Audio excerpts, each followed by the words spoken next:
Assalomu alaykum, hurmatli radio anglag'uchilar. Erik Uyg'ur radiosiga xush keldinglar. Men programma riyosatchisi Abdurahmon O'ztürk. Hurmatli radio anglag'uchilar, bugun programmamizni analarga atab maxsus ovozli asarlarimiz bilan boshlaymiz. Aldı bilan ovozli asarlardan ana nomli bir ovoz asarni birlikda anglaylik.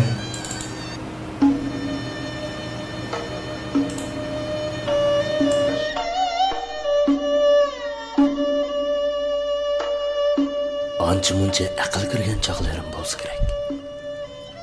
Bir kun kechida onamning kichik ukam siyib yo'l qilayotgan o'rinda o'zi yetib, o'zining o'rinda ukamni yotqizayotganligini ko'rib qilib, o'yqchilikda undan so'radim.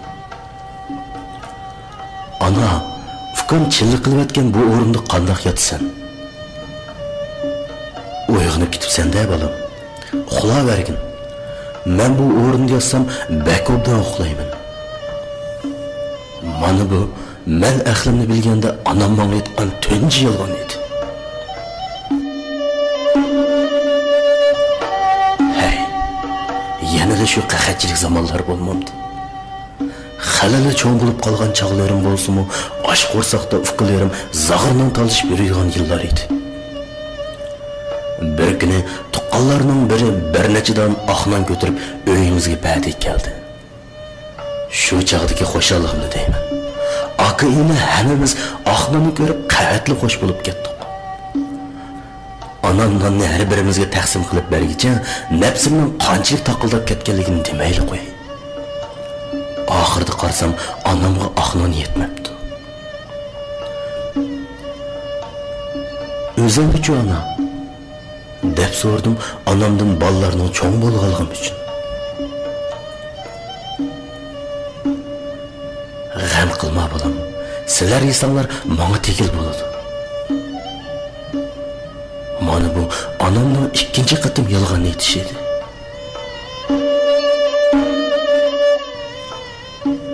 Bir kuni yerim kechida uyg'onib ketib qarasam, onam jinchiroqni yiqib olib bir narsalarni yamab o'tiribdi. Ana, uyqum kelmadimi? Dedim men chalg'i uyquda. Yo'q bolam. Uyqum faqatli kelmayapti. Mana bu onam aytgan 3-yolg'on edi.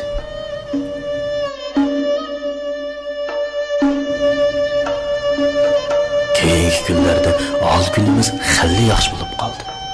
Men bu cho'p-cho'ng bo'lib yo'g'on shaharlarning birida o'zimning mo'rsidan tutun chiqardigan bo'ldi. Ana, seni shaharga akilib olaymi? Yo'q bolam, sahrada to'pig'i minib yurgan odam shaharga yo'nalmaydi ekan. Mana bu onamning 4-qatim yolg'on aytishi edi. Kunlarning birida onam og'rib yetib qoldi. Bir tuqqan qarindoshlar ha bu deyishib onamni doktorxonaga o'rlashtirdi. Biroq uzun o'tmayla onam doktorxonadan chiqib ketirganligining jidalini qilib turib oldi.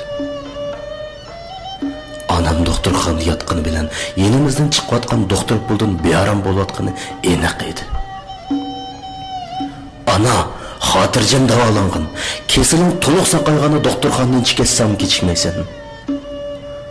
Voy bolam. Jonni Xudo oldi. Hozir hech qanday kesilim yo'q. Shundoq yaxshi turyapman ku. Chiqib ketay. Mana bu onam aytgan 5-yolg'on edi. Uzun o'tmay Erzoil onamning ojiz tiniga chang soldi. Ana, rozi bo'lg'in ana. Aziz bolarim, men sizlardan ming marta rozi. Men charchab ketdim. Endi orom olay. Bu qitim onam yolg'on aytmaydi. Ardın yerim yil o'tdi. Yo'lmansam qadamlarimni eg'ir yo'tkaydigan bo'ldim. Bugun bir ko'chani o'tib ketib, yo'l bo'yidagi chimliqda o'ynab yurgan bolalarga ko'zim tushib qoldi. Ularning sho'qilib chaqchaqlaridan chiqqan ovoz. Yo deyman. Bu acayip ovoz şu kadar sehrli, şu kadar tanish, şu kadar yiroqda. Bu onamning ovozimidi? Yo'q. Undaq emas. Anam bəhli yiroq ketdi. Aha, bag'rim ana. Hicran yozmasidagi anam aytgan 5 yilga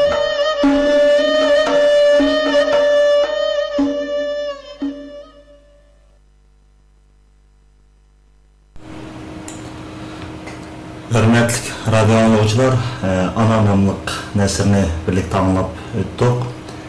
Bugün Analar Bayramı iken, bugünkü programımızda Türkiye'de yaşavatkan şair ve vatansever Uygur demiz Zeynira İsa Hanım'la teklif kılan tordaki tekniklik sebebi tüpeydin Skype'e kiremi geldiğine de hazır telefon kıldı. Şununla bugün biz Muşkatardaki nesir veya ki avazlık eserle, nakşı müzikla, söhbetler bilen yana söhbetimizge devam kılınız. Eğer programımızı anlap mikrofon aldığı kirişini halaydıqallar olsa, bizden Skype adresimiz erik-radio. Yani Muş arqılıq bizge koşulup öz fikirlerini sözlep etsenler buludu. Her haftada bir anı mehman bilen birlikte bu programını başkuruş planında yolu çıktık. Bakatlan bir mehman bilen baştan ahırga programı tüketişemez. Başka sırtın her kaysi cihetlerden, şu asaslık tema vatan doğrusudan, vatanın azatlık hakkında, vatanın müstakillik hakkında, Uygurların erkinlik hakkında nemi sözleşine halısınız, kandak fikir kelgen bolsa, şunu sözleşenler buludun. Bu betirip duruvatkan, hiç kandak bir teşkilatka bağlanışlıkı bolmagan, hiç kandak bir cemiyetlerin alakası bolmagan, emeylenge ortak aldığı bir Uygur radyosu tövende sizlerge Uygurların vatanda yetip çıkavatkan nakşilerden ana doğruluk nakşetkallardan tövende bir kanca ana hakkında nakşanlap etimiz diqqatanla şu ana hakkındaki nakşlarda bolsun yaktırıp anlayısla.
Hiç kim bilmez üzüldü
takdirdan ana.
Assalomu alaykum hurmatli radio anglag'uchilar.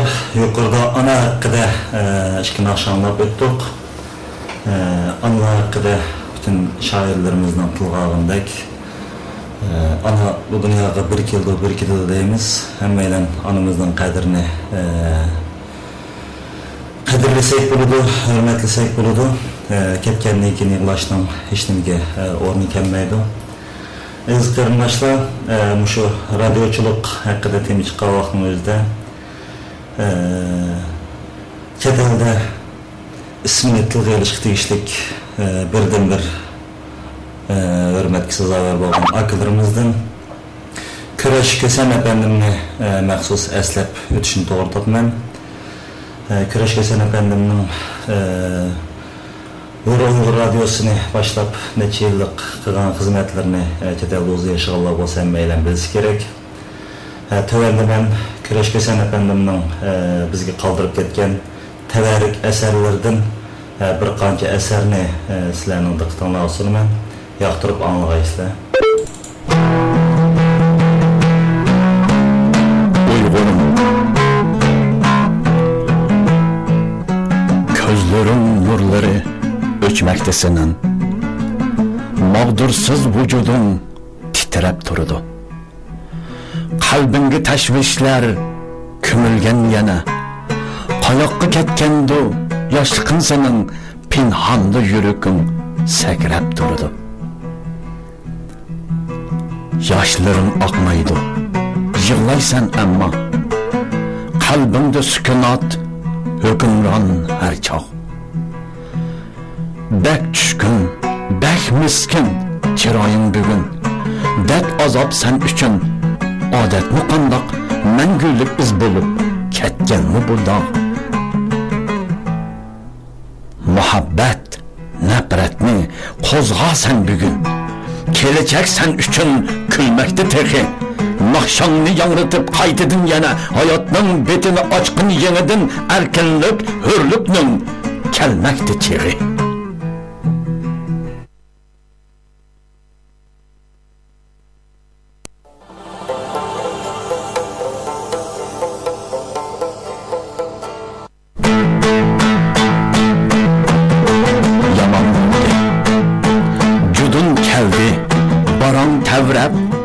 Vatan hali yaman bo'ldi.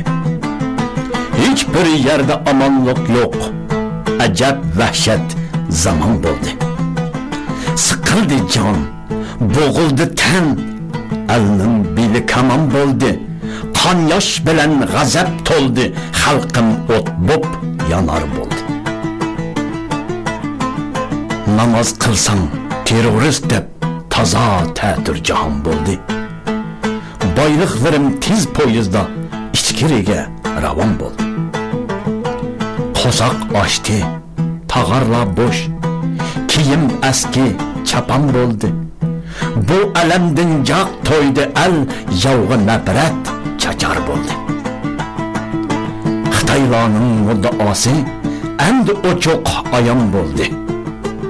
Tiqib mashtar selib xanjar go'yo seriq choyon bo'ldi. Gunohsiz ko'p yigitlarga qaro zindon makon bo'ldi. Azoblardan toqat to'ldi, xalqim jangga tayyor bo'ldi. Ma'sum ona qon yosh to'kdi, rangi ruhi saman bo'ldi.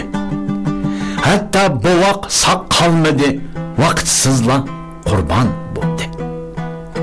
Ishsiz qoldi kadrlarmu, xalqim qachon omon bo'ldi.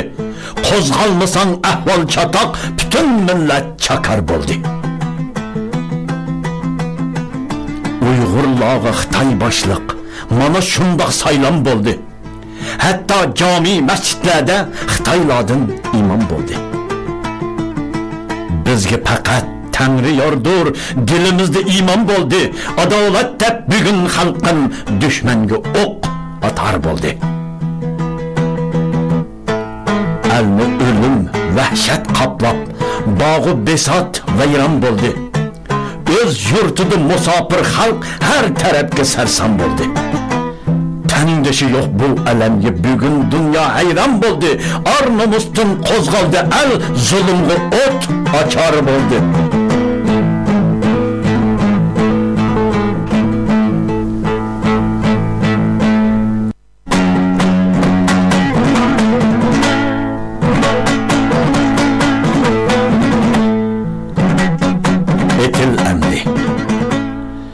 Cenler seni tavladı, yalqınladı yetil emdi. Nişanındır adalet, yeni cengi ketil emdi, zemberektek etil emdi. Zalimlarga nefret kıl, derdim tola gayret kıl. Fırsat geldi mana bilsen, yeni cengi ketil emdi, zemberektek etil emdi. Elinin halı harap buldu. Düşman kilip şorap buldu. Adaletinin günü bugün yeni cengi ketil emdi, zemberektek etil emdi. Kulluk hayat tutsun emdi. Horluk bizden yutsun emdi. Can marşını eytaylı biz yeni cengi ketil emdi, zemberektek etil emdi. Elem tığı canlı tegdi, zulüm tığı belini egdi. Kat kötergin yatma bugün yeni cengi ketil emdi, zemberektek etil emdi.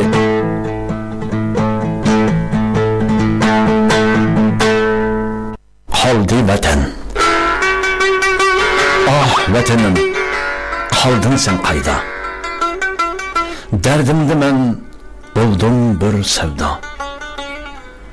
Aşk men ebedi, sana can pida. Kaldın sen vatan, yirak, yirakta. İsimde dur, sen dökülgünüm. Azat erkin, oynap yürgünüm. Sensiz hayat, men üçün ölüm. Kaldın sen vatan, yirak, yirakta. Gözümge yaş kelgende seni esledim. Cennetnimi seninsiz hiç tem etmedim. Kıyın işken vatanım sana yetmedim. Kaldın sen vatan, yirak, yirakta. Hürlerinin cemali sende görünmez. Seninsiz hayat mı toluk külenmez. Yat elde ölsem mi tenim kömülmez. Kaldın sen vatan, yirak, yirakta. Yat elde yaşayman, kalbimde yara. Kaçan mı yok olar üstümden kara. Taktım tak buldu, telmürüp yana. Kaldın sen vatan, yirak, yirakta.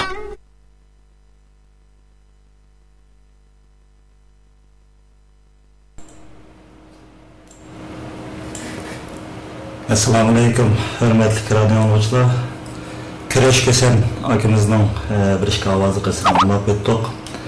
Aziz qarindoshlar, vatan millat degan vaqtimizda chet ellik Uyg'urlarning hammamizning yuragi titraydi.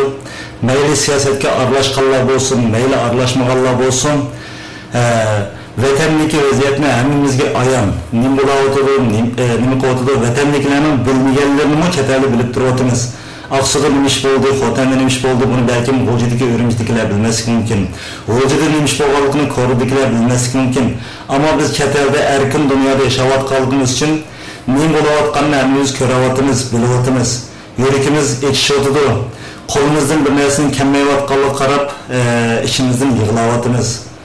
Köreş Kesen arkımızdan hayat vaxtıda muşu kaldırıp ketken eserleri bana hazırki 2009 yılı 7. ayının 5. günden keyinki hadiselerini xuddi burundan köygендek, burun belki biz körenmeyenlerini köreşaki köygen iken muşkıldaki avazlık eserlerini, naşlarını yetip Uygurlarını Uygur çıktırışkan iken Uygur radyoçuluk sepigimi asasagan Uygur radyosunun başlışı arkalı merhum Kireç Kesen bir senetkar buluş sütü bilen vatan sevgisi millet sevgisi, yani bunun ne kadar yukarı ekanligini bunun avazlık eserlerden körüp biteleyimiz.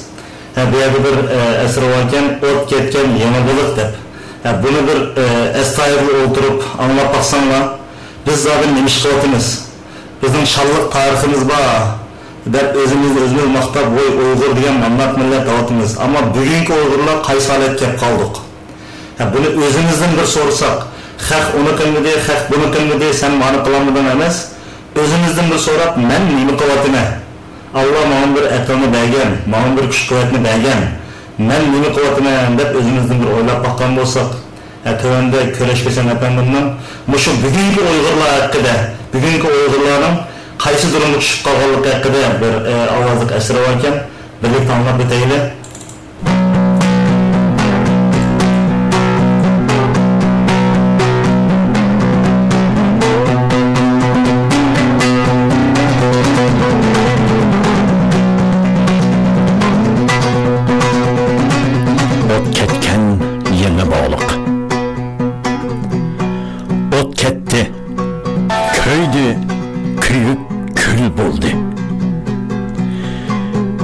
Yeni balık köyde dep haber kıldım. Ular bana karab küldü. Ot küyüverdi. Yandı, lavul dedi, lavak aylandı. Analarının yığısı, momaylarının nalısı, erleri meşrep ketken ippetli kızlarının pervasız çoğukanları. Yerimi köygen büşükte, kolları bağlangan mehkum bavaklarının nalı zarı. Vah! Yalmavuzda kilovatkan ot yalqını, ot iqini, ot içide köyüvatkan makan. Ben çoğukan köterdim. Qini siler! Seyit Noche! Qavaxonada mas yotudu. G'ini Batur hajga ketdi. Sodir Palvon 5 balasiga otib uy so'rayotdi. Lutfulla xushxat yezishni mashq qilyotdi. Abduxoliq Uyg'ur Amerikada pizza setib yuradi. Men yana vaqirdim. Yeni balık köyü atıdı. Konu balıkka kamalgan cemaat Abba Hoca'nın nazarı bilen aldıraş. İmam Qini cümlede düşken sadıkı bilen aldıraş. Qarım Qini Dubeyde ettir setip aldıraş. Hacim Qini restoranda pivi içip aldıraş. Ah, ulu Tanrım, gazabımның bizga düşmeki haq. Men yana vaqiradim, yeni balık kuyuvatıdı. Ot kuyuvatıdı. Bu ot emas, afet. Men mi köydüm? Kiyimlerim köydü. Muskullarım köydü. Söneklerim çok cülüp kaldı. Hemme bana qarab külüvatıdı. Men yana vaqirdim. Yeni balık kuyuvatıdı. Socup berbap kelip ünkürdümüş. Natonuş civahenim öyme öy yürüdü mantilep. Komra civa tutkun diken Visa irasatka mavay iken. Farabi Bağdat'a kömülgen, Aman Nasahan cedid iken, Navai Taşkent'te, Mahmud Kaşgari Almatı'da, Yusuf Has Hacip Beşkek'te. Ah, ademsiz kalgan bu makam köymekte. Ben yeni vaqiradim, yeni balık kuyuvatıdı. Ben asabi vaqiradim, sizlar Qini? Numus deb chaqirsam bir sado keldi ahlat sanduqidan. Vijdon deb chaqirsam, xo'rakning ovozi. Bezan kulkining sadosi, g'iljin qizning bazmisi, g'itmak erning nazmisi. İman deb chaqirsam, salla o'raydiganlar tugabdi. Nafrat deb chaqirsam, gurildab hammasi qo'zg'olib chiqdi. Akam kimni olsa yengam shu. Tova. Bu nima ish? Aslida jahon shundoq. Men bildim. Ozg'onligimni, shu sababdan she'r yozganligimni. Men yana vaqiradim. Yangi baliq kuyayotdi. Men yana vaqiradim. Yangi baliq kuyayotdi. Kim? Men yana vaqiradim. Yangi baliq kuyayotdi. Man qo'saq. Vijdon qani? Man qo'saq. Nomus qani? Qo'saq. Nafrat qani? Man qo'saq. Iymon qani? Man qo'saq. Bu dahshatli fojia. Bu kulkilik fojia. Bu tunji sodir bo'lgan eng oxirgi fojia. Ulug' Tangri arshi a'loda arxivlab qo'yadigan suyumlik fojia. Men yana vaqiradim, yangi baliq kuyayotdi.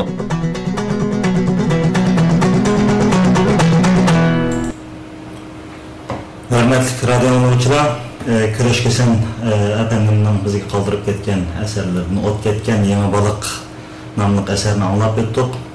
Aziz qarındaşlar, özümüz bir sual soraylı. Bu vatan qanday azat buludu? Kimden kolda azat buludu? Her xil fikirler var, torlarda yazılıdı. Amerika ile Avrupa'nın küçük şarkılı azat buludu davatkan. Türkiye ve İslami ellerininki küçeyge vaxtının özde haqiqiy yardım aşıladın keludi davatkanlar var. Uygur halkıga özü qutquzudu. Özü azatmamısa hiç kim azatlık vermeydi deydi. Her xil. Bunun arasında siz nimini oylaysınız, siz qaysi taraftarı? Nimini özünüzge muşu yolun benim doğru yolum dep oyladınız. Bularını özünüzün ismiyle kirip, öz namımız bilen, özümüzün avazı bilen, yani şu Uygur radyosunu birlikte özümüzün radyosu, özümüzün avazı kılsak. Anlatıdığın yürek sözlerimizden bu şeyi töksek birlikte. Yani radyoku boğan teklif fikirlerimiz bolsa, onu ayrım, muşu mehmeydandan bersanlar ayrım bersanlar mavi şekilde mansa bu radyo. Nayet yakşı buludu, mandak kemçilikler var, mavi şekilde tuluklap keteyle deydi Allah bolsa, elbette her zaman bu teklif fikirlerini anlaştırmayın teşna. Tövende Abdülreş Taci Kerim Hakimiz tordu varken, radyo hakkında bir işki fikir versem dedi. Skype'da bir bağlamayla. Bu bizim tuluk üskünlerimiz mi? Bu polamlıqalık için bazı avaz cihetinin texniklik hatalıkla bir nesne boğan buluş mümkün. Bunun kartamı fikirlerini bir anla günden günge yaxşılık edilir inşallah. Abdülreş Taci Kerim Efendi'nin bir avaz bağlap bakayla.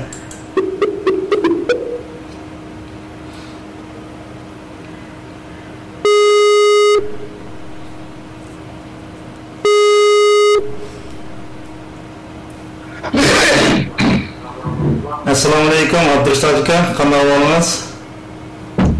Wa alaykum assalom. Yaxshi, Alloh o'zing yaxshiman.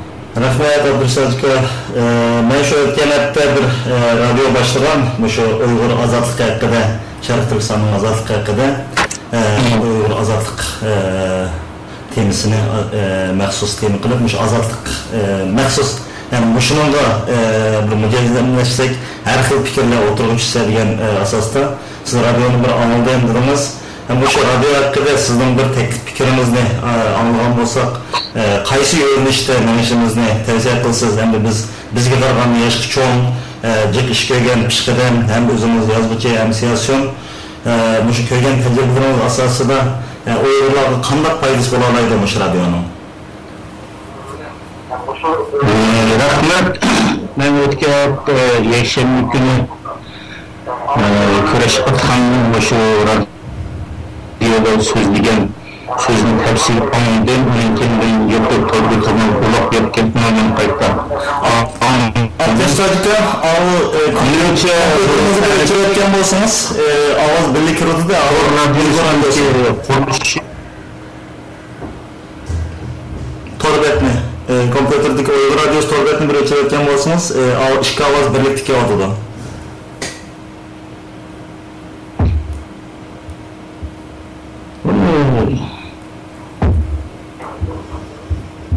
Bunu kandan nerede çağırdık?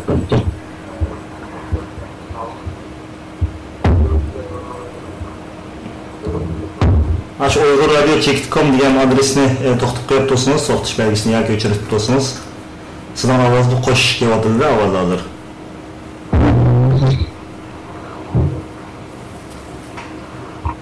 Tabii şu anda avaz yoktu. Yok. Evet, ötürüyorum.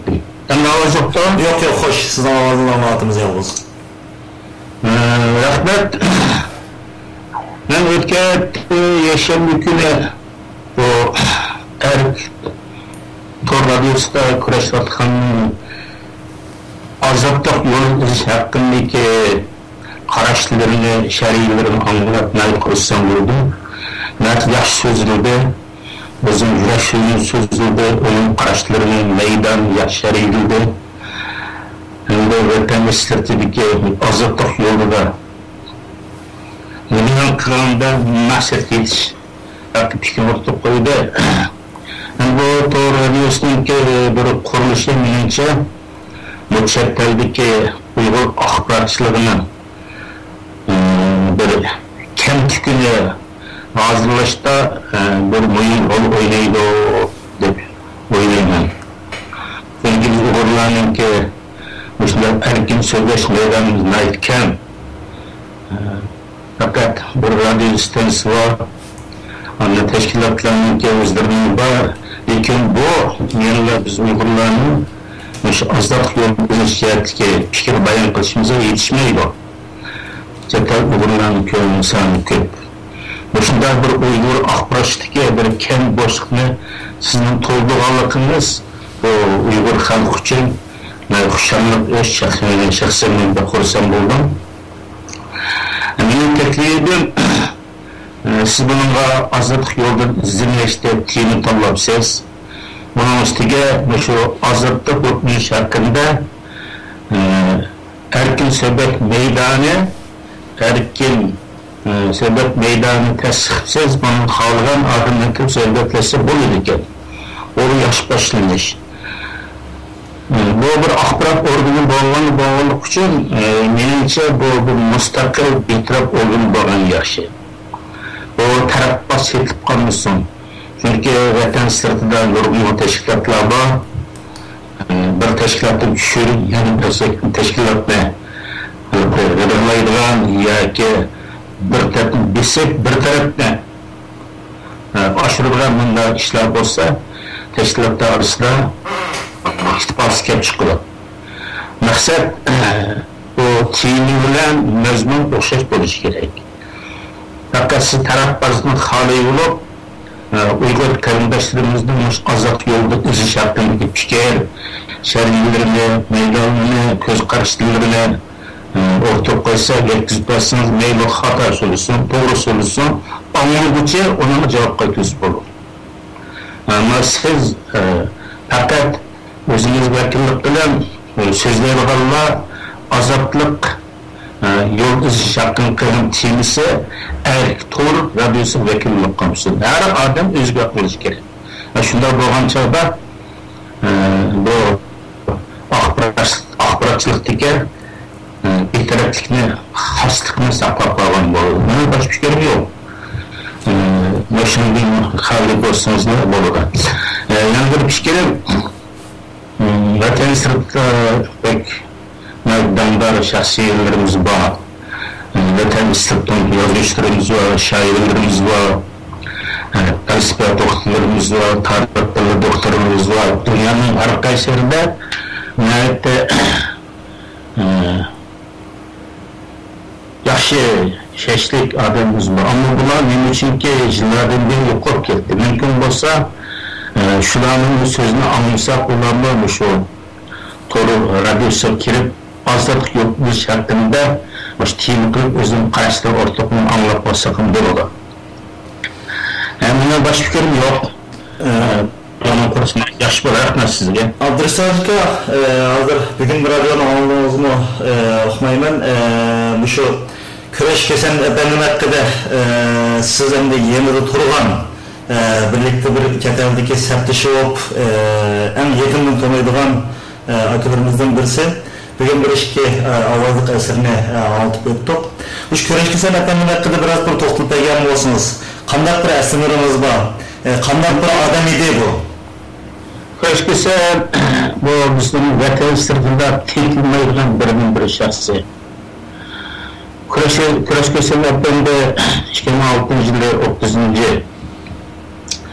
yıl vafat oldu. Vafat olunca bunun iş izniyle davamlaştırılan bir adam izden tipinlerde eski sünnadaki medeniyet ve başları bize tapşırılandı.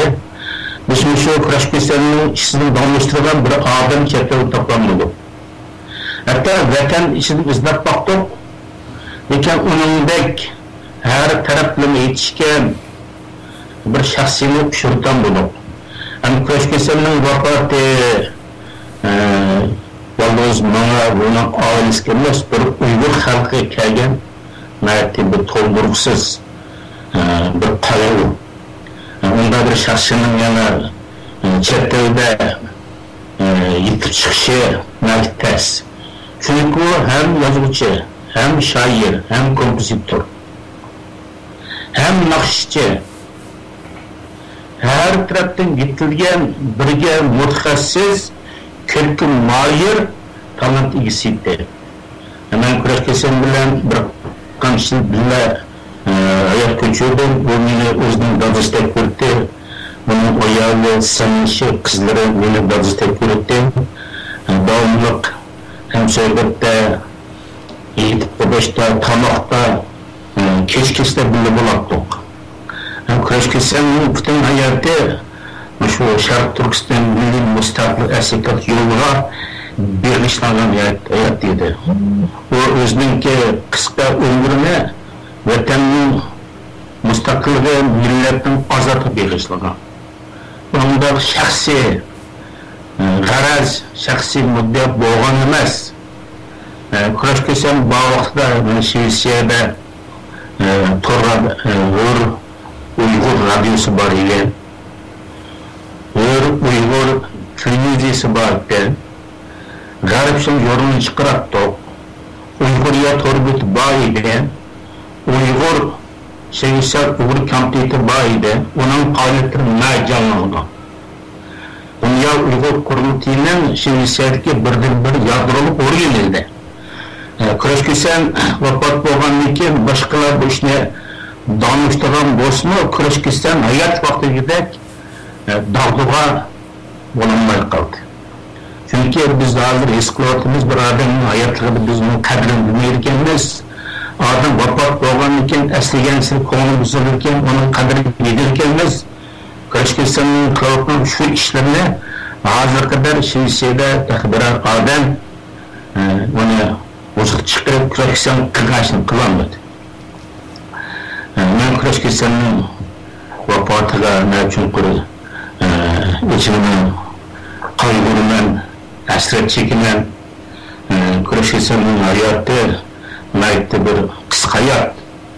Lakin onun hayatı fakat Uygur halkının azatlığı milletinin, vatanının müstakilliğe bir hayat idi. Biz hayat yaşarken her bir Uygur her yılda, her ayda, her gün, her saatte Kuraşkisan esnaf turuşumuz, onun işsizliğine hatırı işimiz, o vaktini esrarını bilişimiz, onun işsizliğini damlaştırılan ve şarayetini kolunu kötüsünü tireşimiz doğru gibi.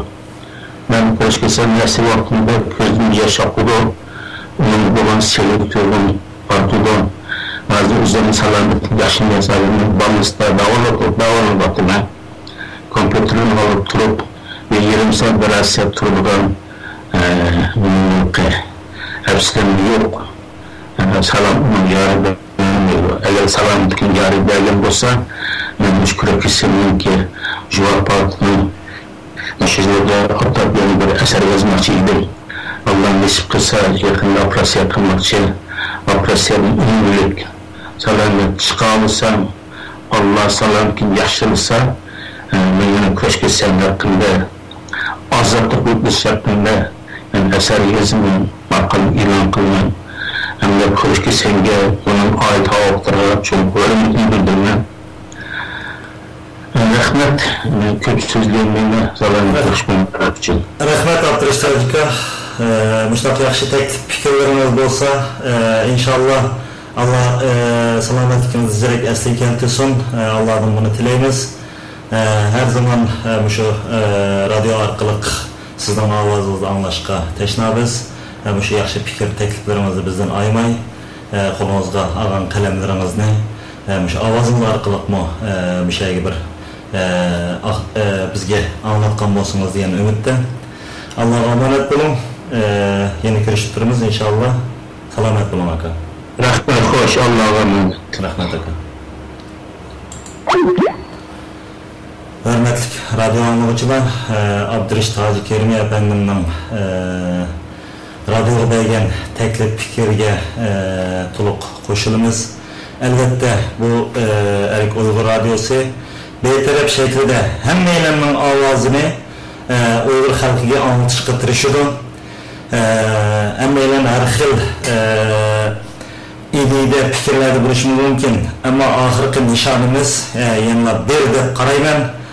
Fikirga tiki, ideyaga tiki ba'zi bir ixtiloflar o'zaro tashkilotlarni nechaga bo'layotgan, insonlarni nechaga bo'layotgan bo'lsa-mu, ammo shu da'vo sepiga otinib o'tirg'i kirganlarning hammasining faqatla o'ylaydigini Muşa Şarkı Türkistan xalqining Uyg'urlarning bir erkin, azat yaşashini umid qiladi.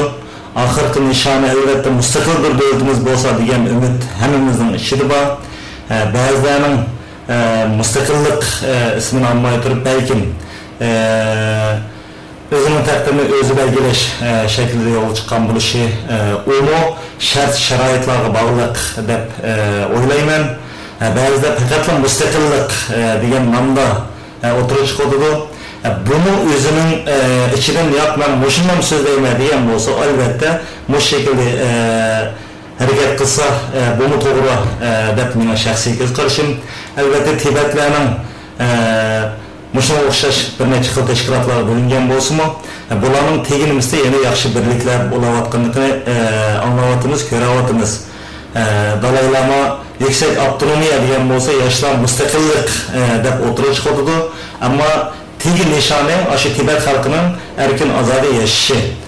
Biz Uyg'urlarning mu yana mushunga o'xshaydi deb qarayman, ammo bizning o'zaro bir ikki xil idealik odamlarning biriga kelib so'zlashib, sening ideang nima, oxirgi maqsading nima? Men ma'vo ideyani qilyapman, mening maqsadim ma'vo degan shaklda suhbat ustiga kappalanmadi deb qarayman. Agar kelgan bo'lsa, maxfiy holatlarda kelib o'zaro yoki qillashdi yoki bo'lmasa jidal chiqdi degandek agar yaxshilish bo'lgan bo'lsa, o'tirg'i bir axborot e'lon qilgan bo'lishi mumkin-di. Bularni biz anglayolmadik. Biz ma'vo tashkilotlar bilan birlikda bu jihatdan olgan bo'ldi, biz ma'vo jihatdan olgan bo'ldik-da. Hamma davlatda 1dan 2dan 3dan 4dan hatto Turkiyada 10 tashkilot mavjud bo'lib turibmoqda. Bularning birliklik haqida yani eg'izichish biroz butun dunyodagi Uyg'ur tashkilotlarning biroz tasdiqlanyapti, ammo hammalarning niyatining to'g'ri ekanligini his qilib turiblik. Albatta Xitoyning bu balkim orliqqa qo'yayotgan Xitoy hukumatining kuchi albatta hozir ko'ryapmiz, dunyoning majinchi kuchi degandek o'zi iqtisodiy jihatga kuch orqali nurg'un davlatlarga, nurg'un tashkilotlarga va bizning Uyg'urlarning orasida mushunaq suxanchi g'iybatkor insonlarni qo'yish orqali bir-birisiga dushman qilish, bir-birisi bilan inoq ittifoq o'tishiga qarshi turish uchun kuchayotmoqda. Aziz qarindoshlar, radio haqida fikringlar bo'lsinmi yoki mening ichimda mushu da'vo haqida bunday bir xiyolim bor. Men Mavlana degan kelyapti deydiganlar bo'lsa, mana hozirgi Abdurishtoq Kerimiy efendimga o'xshash bizga Erik Chekit radio degan mushu Skype adresi orqali qo'shilib bizga qilsanlar bo'ladi. Yoki Facebookda Erik Uyg'ur radiosi, Twitterda Erik radio degan ikki sahifamiz bor. Bular orqali bizga inkaslarni yozsanlar bo'ladi. Bugün bo'lsa bugungi anglashimiz mumkin. Bo'lmay qolsa kelar haftaki sonlarimizda Mavduatdan Mavo efendim yoki Mavo xonim bundoq his tuyg'ularini, fikrlarini, orzularini tilabdi deb buni biz o'qib berishimiz mumkin. Mumkin bo'lsa ovozli holda o'zinglarning fikrini, o'zinglarning ishinglardagi yurak so'zlaringlarni Uyg'ur xalqi bilan birlikda o'rtoqlashsak, tövende yine ben merhum Küreş Kösen efendimden şu bizga qoldirib ketgan ovozli eserlerden bir necha ovozli eserini sizlarga anlatib o'taman. Diqqatinglar şu radyomuzda bo'lsin.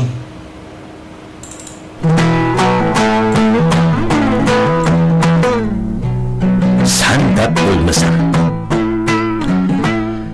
har nafasda sen uchun yashayman desam, ishongin ay vatanim, har so'zim qasam. Hur parilar bazmisi shot etmas meni, tasallidur qalbimga sendin g'am yesam. O'tolmaydi seninsiz kunduzim tunim, yetolmaydi hech yerga pag'anliq unim. Her bir tamcı yeşimde senin aksin ba, közümü hiç yumulmaz seni görmesem. Onca asan emastur seni söymüküm. Bedel bolgay sen üçün ottu köymüküm. İmridin sen azaptı müracaat kılıp, erkek emas can tikip men mukelmesem. Sen bolğaçqa vatanim, yaşayman tirik. Bu qamitim seninsiz mecruh bir pilik. Takdirimning tomiri bağlangan sana, külkem yığa hamisha sende külmesem. Vatan degan şu namın hamrah durmana, her bir tamcı qenimni vatan deb tama. Sensiz hayat ma'nisiz abadil abad, qari tuproq yakligay sen deb o'lmasam.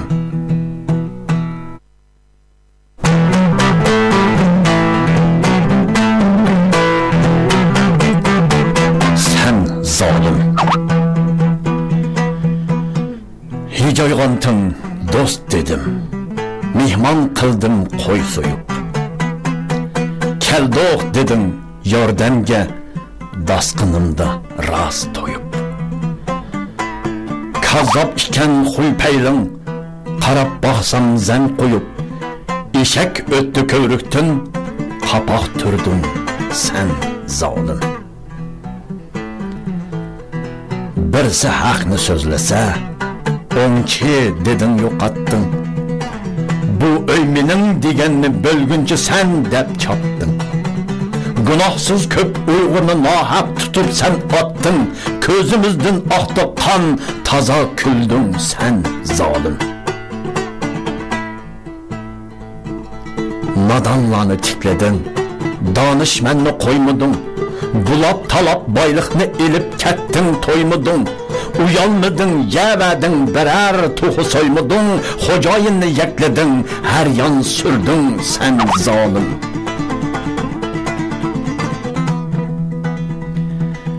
Ko'zidan yosh to'kmagan birer bovay qolmadi. Esit balam demagan birer momay qolmadi. Hatta sabi bovoqla o'ldi, talay qolmadi. G'oljir itdek qon turab mushni tuyding sen zolim. Pechatlading hammani, tillarimiz kesildi. Ko'rsa ko'zi o'yildi, hamda darg'i esildi. O'tqi tashlab qiynading, ba'zi muzg'i besildi. Dunyoda yo'q usulda bizni urding sen zolim.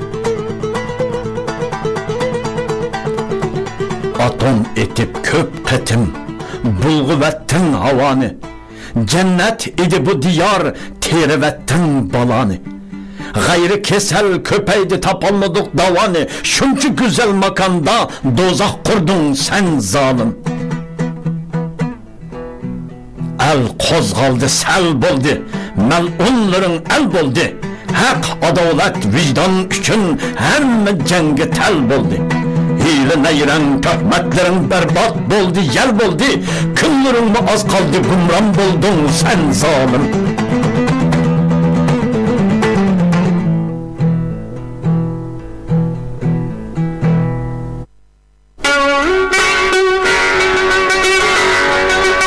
Sen vücudumda, muskullarımda, terilerimde, kanlarımda, sezgülerimde temiz kalıp yürüsen, beni paylap. Sen bana tonuş, yat emez, özsen. Ama ben seni körüp bakmadım. Yok, ben seni kulukumda gördüm, közümde anladım. Fakat hayalen söyledim. Seni kaçan gördüm, közüm kör oldu. Oldumda mınlap tosak tor oldu. Yürügüm yigilep, kökrek kabızım boşap por oldu. Sana ketken bedel bek zor oldu. Seni yazgan kitap yok. Sen yazgan bir söz mü yok? Ama kitaplarım tağdakçık. Pariştiler, peygamberler geldi, ketti sen üçün. Sen kiliverdin bana qarab. Açık külkelerimde ekilgan yegane bir gülsen. Mın öydeki nezmile sana yazgan xat idi. Şu tamdaki resimle kalbimdeki qametin idi. 12 ay yığladım. 12 ay küldüm. Nakşı ettim. Nakşamını sen mi anlağan? Onunla mokam dep at mı koyup sen? Aşıqlıqım dert buldu bana. Yaşlarımdan tinç okyan taştı. Afet, boran təqdirimni bastı. Nevremni tirik astı. Men yanına sen bilen ormanda oynap kız kaçtı. Allah cananım, kulak sal bana. Sen yaşaysan. Ama kalbimde sen öldün. Dertlerimde orap seni, yaşlarımda yuyup tarap, kalbimde kömüp yerlikinde koydum. Çünkü ben toydum. Toydum havağa, davağa, küleymen. Ah bağrım, kel canım, cananım, sen bana güzelsen, sen toprak, sen akide, sen sadakat, sen vefa, sen gurur, sen vicdan üçün akkan appak kan. Şuna güzelsen. Sen güzelsen, şuna canansan. Sen canansan, şunu güzelsen. En güzel, en güzel, en güzeli yanıla sen, sen.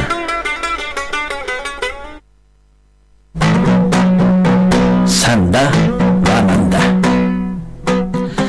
Sende töhmet betnamla. Sende hile ve neyran. Mende fakat sadakat var. Aman bir gün ben galip. Sende vahşilik, qarı yürek. Sende betniyet, cehalet. Mende fakat fazilet var. Aman bir gün ben galip. Sende bedboy iflaslık. Sende çirik, parahorluk. Samimiyet benim de aman bir gün ben galip. Sende zorluk, zombuluk. Sende koral, yavuzluk.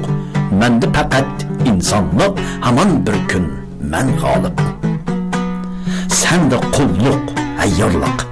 Sende kargış ve şunluk. menda faqat chinlik bor. Aman bir kun men g'olib. Sende kishan, sende turma, sende jazo va rejim. Mende bor qattiq so'ngak, aman bir kun men g'olib. Sende akko'liq, ovoqliq, sende majruh, mahkumliq. Mende sog'lom badan bor, aman bir kun men g'olib. Sende yavoyi mal'unliq, mustabidlik, terrorliq. Mende insoni yurak bor, aman bir kun men g'olib. Sende ruhi qulluq, mahkumliq. Sende bezgek, ruhi gadoyliq. İnsonga xos ruh meningda, aman bir kun men g'olib. Sende jallod, qonxo'rliq. Sende qotil, xunxo'rliq. Menda qoldi botirliq, aman bir kun men g'olib. Sende illat, falokat. Sende maynat, nijosat. Menda faqat pok qalbim bor, aman bir kun men g'olib. Sende zo'ravon, o'ktamlik, zo'migarlik, mutahamlik. Menda to'liq qaysarlik, aman bir kun men g'olib. Sende g'aflat, sende qazo, sende kesal, sende balo. Menda faqat nusrat bor, aman bir kun men g'olib. Sende zambirak, sende o'q, sende atom bomba, sende o't. Menda tangrim, xalqim bor, aman bir kun men g'olib. Sende zavolliq, halokat, sende talofat, nadomat. Menda faqat ishonch bor, aman bir kun men g'olib. Sende tajovuz, istilo, sende bosqinlik, har balo. Menda faqat qarshilik, aman bir kun men g'olib. Sende qora o'nkur jazira, sende shumbuyo, sende fojia. Menda gul va san'at bor, aman bir kun men g'olib. Sende dinsizlik, dilsizlik, sende numussizlik, vijdonsizlik. Meningda faqat pok iymon bor, aman bir kun men g'olib. Sende yolg'on, makkorlik, sende orsiz, nomardlik. Menda mardlik, erkaklik, aman bir kun men g'olib. Sende xiyonat, azg'unliq, sende riyokor, sotqinliq. Ro'shan ko'z bor meningda, aman bir kun men g'olib. Sende qoral, sende yaroq, sende qamcho, sende tayoq. Menda qattiq isyon bor, aman bir kun men g'olib. Sende ofat, jahannam, sende shayton, Azroil. Menda faqat bir tangrim bor, aman bir kun men g'olib.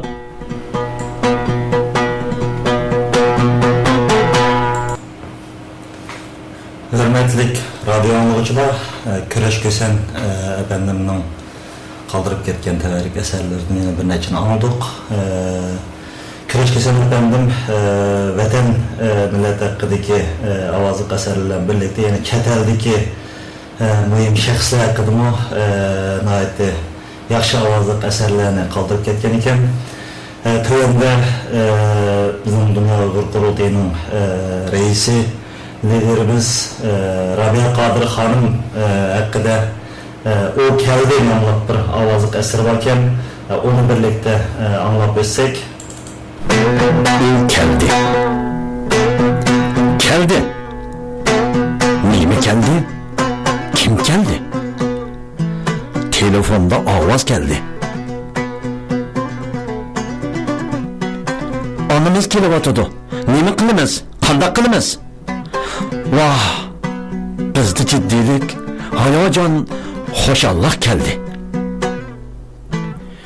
Hiç içimizga sig'mayotgan, hech qachon ko'rilmagan shodlik keldi.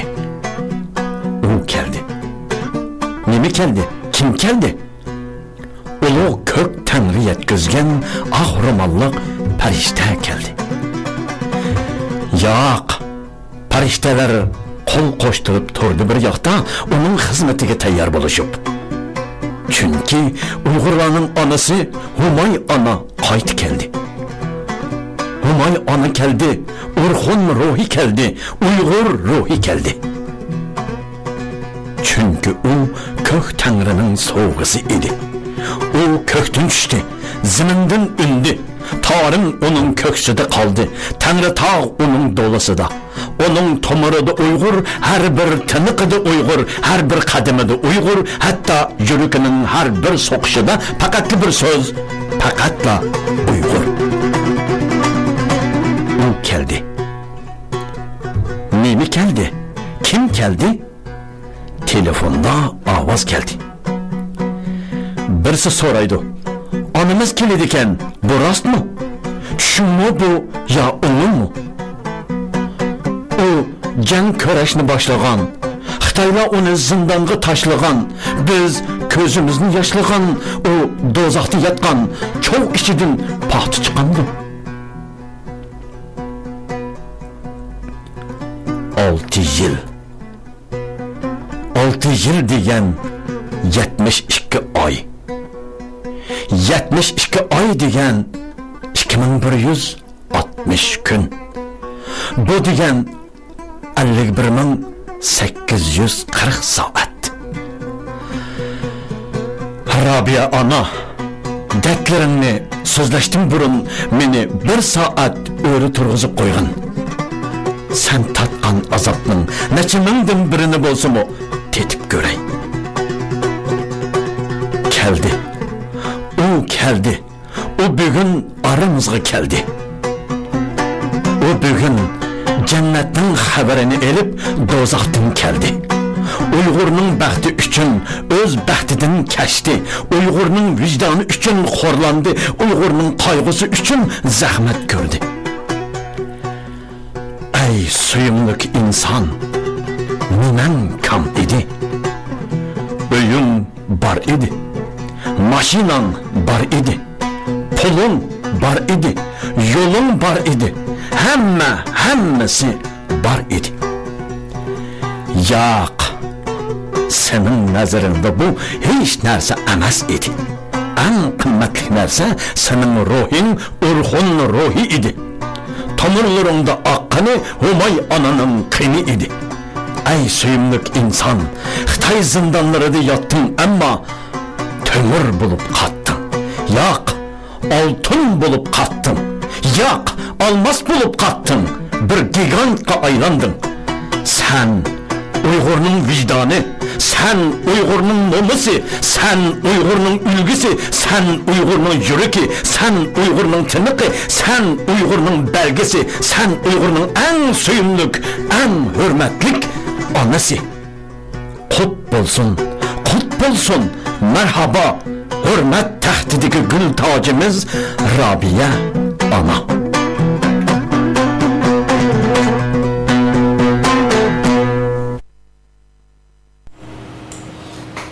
Hürmetli radyo dinleyiciler, yukarıda merhum Kireç Kösen Efendim'in Rabia ana hakkında sözlügen yürek sözlerini avazlık eser şekilde anlatıp ettik. İz kırımdaşla merhum Kireç Kösen Efendim'in hayatını, nakşılarını sözleydiğen olsak bir neçe saat demez, bir neçe gün demez, hatta eslimeleri bunun belgen bağlı, uzun vakit sözü gidek aşındak bir cengi var, vatanperver akıllarımızdan birisiydi. Törenli bugün Kireç Kösen Efendim'nin özünün işinden çıkıp durup yazgan şu Uygur hakkındaki nakşlardan şu dertten bilen nakşını birlikte alsak Kireç Kösen Efendim'in dertken Uygur'u fakat Uygur yığılaydı. Yani bu diplomatiya mühendisliği, o dostluk, bu dostluk diğerlerinin hemisi menfaatlerinin üstüge kurulganlığı hakkında məxsus bir nakşa icat kılgan iken, tövende bu nakşını birlikte anlayılı.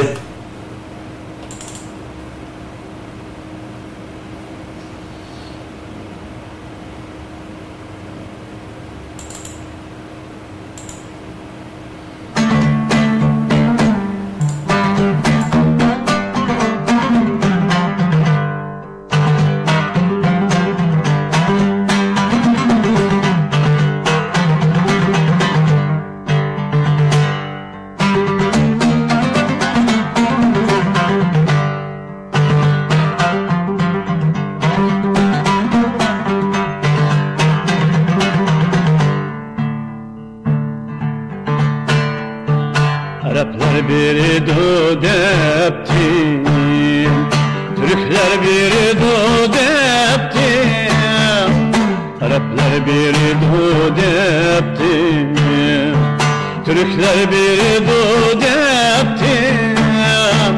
Biz tatkan bu dertlerini, ular mı bilidu depti, ular mı bilidu depti.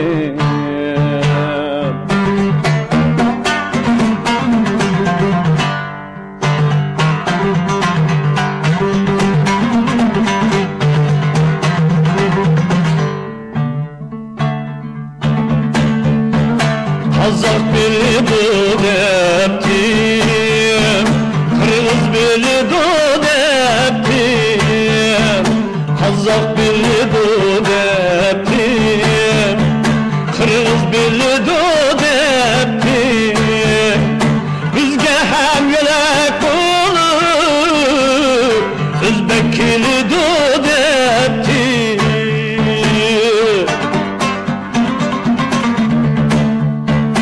Okşaş tilda sözleymiş, dilimni bilidu deptim, dilimni bilidu deptim.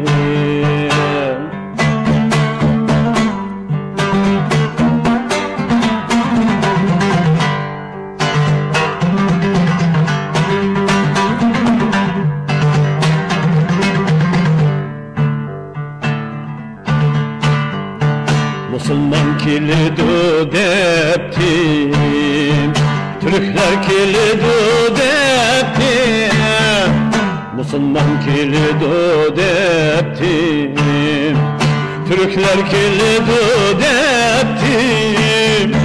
Müslüman da Türkmen de, Xitaydan min kaçat yeptim, Xitaydan min kaçat yeptim.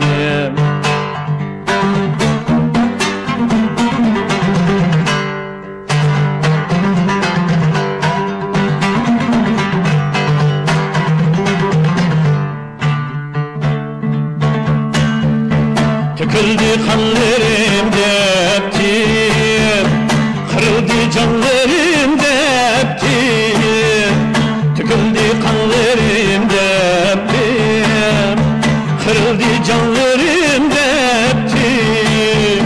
Vatan koynu harap oldu, bulandı kanlarım deptim.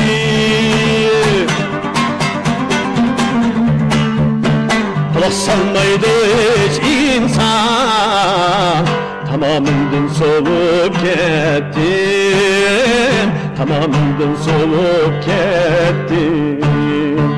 Kulak salmaydı hiç insan, tamamından solup gittim, tamamından solup gittim, tamamından solup gittim.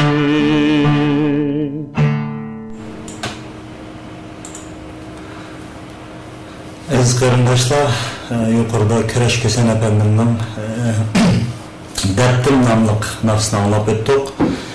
Kurash Ko'san apandimning bu naqshidan nima demoqchi bo'lganligini hammalar his qilgan bo'lsa kerak. Bundan umid kutmay, o'zimizdan umid kutaylik degan mushu bir temaga mujassamlabdi butun so'zlarni. Biz chet eldagilar albatta bir yetim bola hozir. Kim qo'llasa, kim manbasi shuni o'zimizga hozir boshqaryapmiz. Butun tashkilotlarda buni ko'ryapmiz. Bizning bu radio orqali Uyg'urlarga anlatmoqchi bo'lganimiz, ya'ni bizning chet eldagi tashkilotlardan mayli Dunyo Uyg'ur qurultiyi, mayli Ma'rifat hamkorlik jamiyati, mayli surgundagi hukumat va yoki boshqa har qaysi davlatlardagi har xil tashkilotlar, ya'ni Uyg'ur ma'mulan Uyg'urlar uchun xizmat qilayotgan hammalarning o'zining fikrini elib ketish, o'zining ideyasini o'rtaga to'kib olsin. Kim qaysi yo'lda ketib boradi, kim to'g'ri yo'lda ketib boradi yoki kim xato yo'lda ketib boradi, bularni o'zaro ilmiy shakldagi bir munozara qilish orqali bizning yo'limiz ma'lum, biz ma'lum yo'llardan mangmoqchi deganni albatta Xitoyga bildirish tegishli bo'lmagan nuqtalardan albatta tashkilotlarning hammalarning o'zgarishliq bir tashkiliy nizomi bo'ladi. Bunun uqtirish tegishliklari bor, uqtirish tegishlik bo'lmaganlari bor. Albatta buning orasidan xalqqa anlatishga tegishlik. Xalq buni bizning niyatimiz bu. Buni bilsin deydigan shakldagi mayli tashkilotlarning va yoki shaxslarning qilayotgan xizmatlari haqida eng avval men nima ish qilyapman, biz nima ish qilyapmiz. O'zimizga mush savolni qo'ygan asosda mush davodagi kamchiliklarni, ya'ni qaysi nuqtalarda kamchil bo'lib qolyapmiz, qaysi nuqtalarda yaxshi ketib boramiz. Mushlarni ilmiy munozara orqali bir Uyg'urlarning kelajagi uchun, ozodligi uchun, erkinligi uchun bir izdinish maydoni qilsak degan asosda bu radio qurildi. Her haftada 3 saat naq maydondan anlatış berildi ve bu naq maydon anlatışlar avazga qayta bir yerga ilgilish orqali qaytadan YouTube tori orqali uyg'urradio.com mush adresga bağlandı. Bu yerda yana qayta anlamoqchi bo'lganlar bo'lsa birlikda anlasak bo'ladi. Bugun normalde her hafta bir mehmonimizdan birlikda radioni boshqarish bilan olgan. Bugünkü programımızda Türkiye'den Zeynura İsa Hanım'ı değişken edik ama texniklik sebep tüpeyden torga naqmaydan kiremmeyenlikini etti. Keyinki haftalarda her hafta ma'lum bir devletin, ma'lum bir teşkilatga a'zo yoki a'zo bo'lmagan mushu Uyg'ur davası için yurikida Uyg'ur deb qani urg'ib turayotgan mushu siyasetçilerimizden, ziyalilerimizden, okuvchilardan vatanga albatta qaytishni xohlamaydigan o'quvchilar asosida so'zlash mumkin. Boshqalar chunki siyosiy temalarga vatanga berib kelayotgan o'quvchilar gap qilmaslik mumkin. Bu shu asosda suhbatlarimiz davom qiladi. Bizga har xil taklif fikrlar bo'lsa, har zaman bersanlar bo'ladi. Shu har yakshanba kuni Turkiya vaqti soat 16'da başlanıp 3 saat devam kıldı. Bu vaktin yüzde naq maydondan bizga erik çekit radyo mush adres orqali Skype'da gap qilsanlar bo'ladi. Naq maydonning ovozlarini mush radioni anglash imkoniyatiga ega bo'lgan butun Uyg'urlarimizga hech qanday ovozni kesib chiqarib etmagan, hech qanday o'zgarish bo'lmagan ahvol ostida kim nima degan bo'lsa, nima maqsad bo'lgan bo'lsa, nima orzu bo'lgan bo'lsa, shuni o'z shaklida anlatamiz. Fakat bir lan akçı, kökçü, ondakçı, mandakçı deb birlerini tillamagan, hakaret qilmagan ahvol ostida bir ilmiy suhbat maydoni bo'lib davom qiladi. Izlanmashlar yana birdan har xil temadagi naqsha ovozli asarlarni anglasak, bugun dunyoning ko'p davlatlarida, hatto dunyoda onalar kuni deb bekitilgan bir bayram kuni ekan. Biz Uyg'urlarning diniy bayramimiz emas, milliy bayramimiz qatorida hozirgacha jiq qutunib kamlagan bir bayram deb o'ylayman. Balkim men bilmayman bo'lishim mumkin. Mening bilishim shu. Shundoq bo'lsa-mu, ona degan bir ulug' ashundoq ta'riflashga arziydigan, albatta dunyoda bir kunni onalar kuni deb bekitgani nayeti yaxshi bir narsa deb qarayman. Bugün yana bir ana haqida hozir bir do'stimiz shuni yozibdi. Bugün ana bayrami bo'lgani uchun ana haqida bir necha naqshlarni olgan bo'lsak deb men ana haqida bir necha naqsha va ovozli asarlarni qo'yib o'taman. Birlikda anglaylik. Yana bu davomda kolonlar kelgan fikr takliflar bo'lsa, her qanday teklif fikirlar bo'lsa, bu yerda men hozir naq maydonda radio studyomuzdan sizlarning teklif fikrlaringlarga qarab turibman. Ovozli so'zlar kelsimi, xat orqali yozganlar kelsimi, hammasini naq maydonda anlatishga tirishimiz. Tövende onalar aman bo'lsin nomli naqshini birlikda anglaylik. Onun davomida yana onlar haqida naqsha va ovozli asarlarimiz davom qiladi. Ondan keyin yana boshqa programmalar bilan bugun 3 soatimizni bu şekilde to'liqlaymiz. Yoqtirib olganlarga rahmat.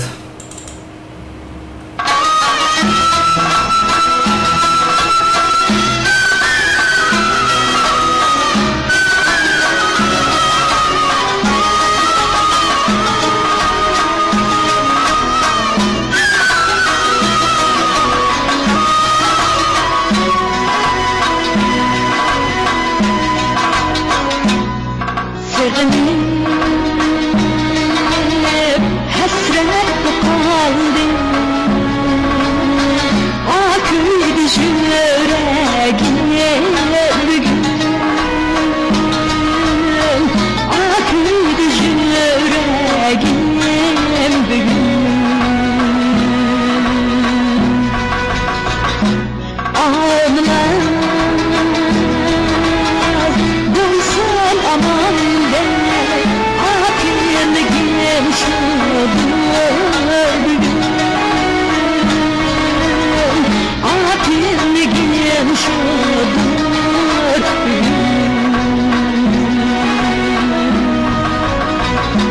ağlar bulsan aman de akıydı gençler bugün akıydı gençler bugün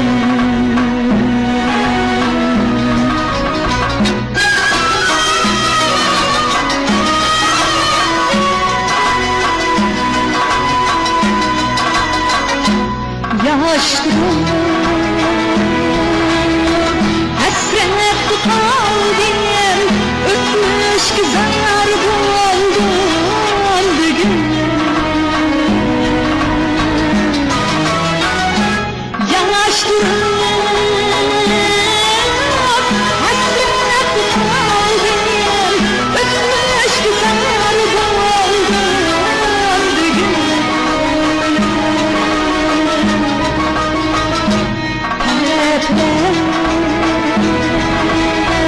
erken istirgen amin özenler oldu bugün amin özenler oldu bugün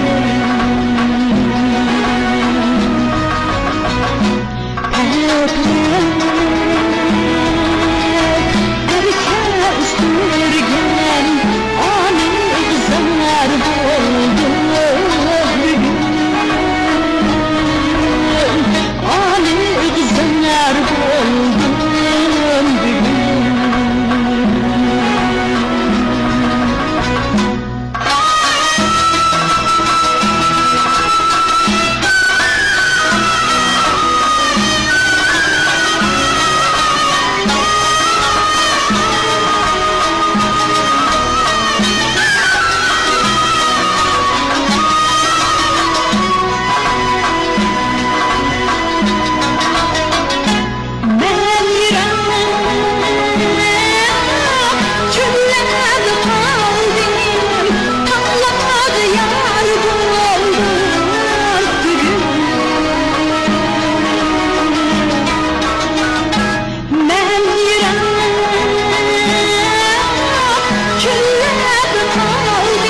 ağladı mihribanım anam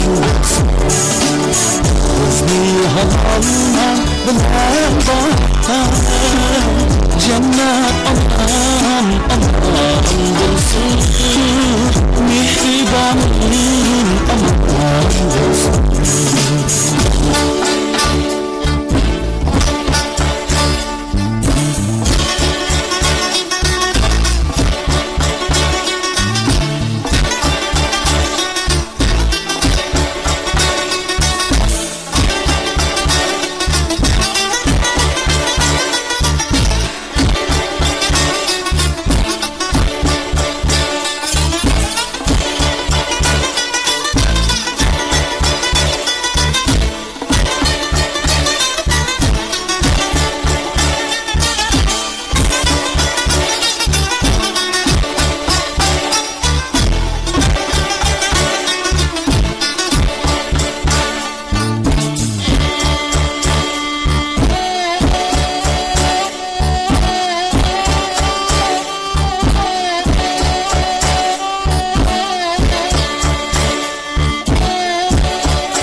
Kendimiz anam kelmez melisiga, kelmez melisiga.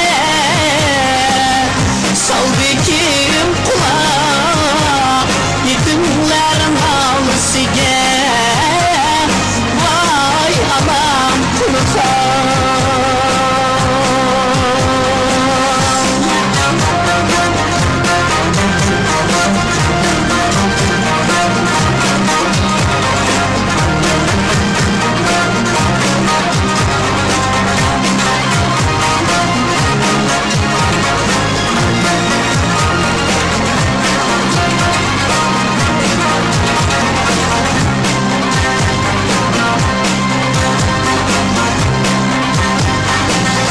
Dokuz balını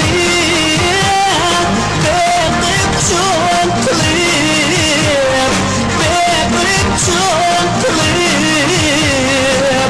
Kadırga koşkan, vay aman kulukam, Allah'dan kervan. Dokuz balını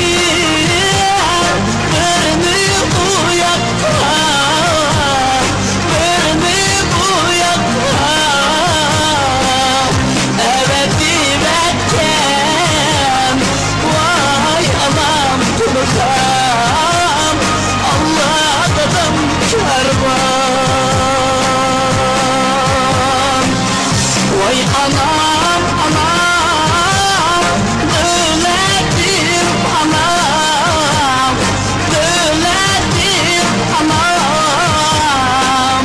Vay dadam dadam söyledim dadam, mihriban anam.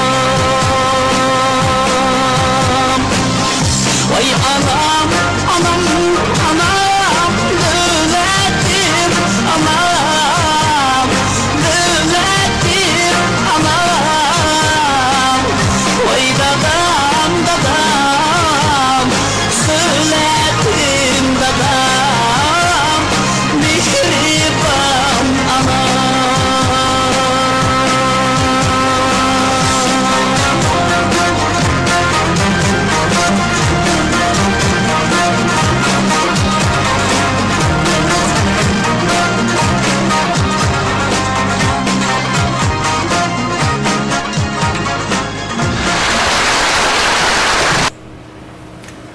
Hürmetlik radyo anlayıcılar,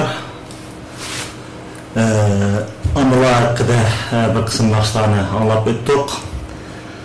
Bir kısım kırımdaşlarımız xatlarını yazıtıdı. Avazın yaxşı kemmigellikini sözlep etmekte. Elbette bu tekniklik bir mesele, elbette yeni başladık. Bazı kem taraflarımız bulatıdı. Avazın süzük bulmağalıkını sözletıdı. İnşallah ki tilekçe münasirimiz günden günge yaxşı olub ketadi deb o'ylayapman. Bizning qo'limizdagi uskunalarning qo'ldan kelishcha qilyapmiz. Tövende bu O'rta Osiyoda Qozog'istonni borgan vaqtimning o'zida Uyg'ur hayot shohidlarni bir qor ziyorat qilib, bularning hayotini lentlarga olib kelgan va bu jarayonda Qozog'istonda tanilgan jurnalist, yozuvchi, siyosiyon akilimizden merhum Ziya Semidi efendimning hayotini tanıştırıp yazgan ve özünün asli mirasasida oğlu Reza Semidi efendimning qalamga olib chiqqan bir yazmasını men qo'limdan kelishcha gerçi ovoz artisi bo'lmasaqmi bir ovozliq asar qilib ovozliq asar qilib intiho oldik. Tövende bu ovozliq asarni birlikte anlaylı. Merhum Ziya Semidi efendi hakkında hatırlar. Yanıla küreş yolunu tanlagan bulattı. Dadam Ziya Semidi hakkında hatırlar. Abdur Reza Semidi. Eğer dadam hayat bulgan bolsa bu yıl 97 yaşqa to'ladi.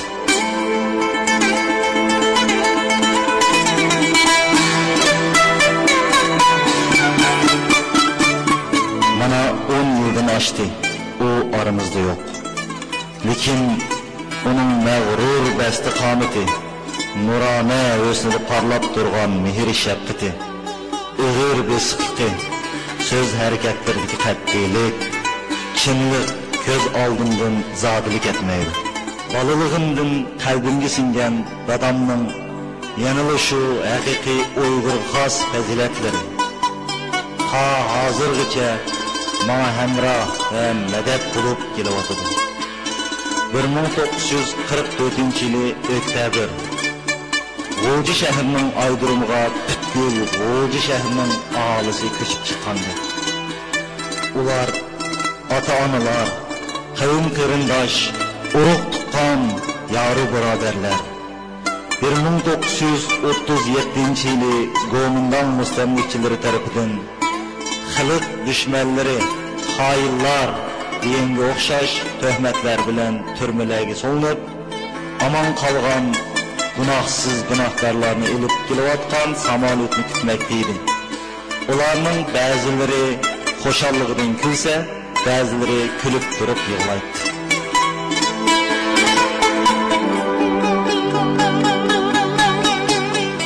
Dadamni qarshi olish uchun uning onasi Xamsixon momam, opamning dadasi Akbar qozi bovam va bir qancha urug' tuqqan meni billa elib chiqqan edi.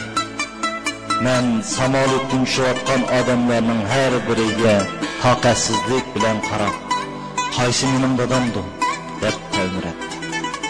Bir hazodan keyin igiz bo'yliq, uchsiga xurumdan tikilgan palto kiygan bir odam tushganda, ana dadam samolyotdan tushdi deb qo'limni chim tutib turgan bovam meni yetilgan peti dadamning oldiga o'zini otdi.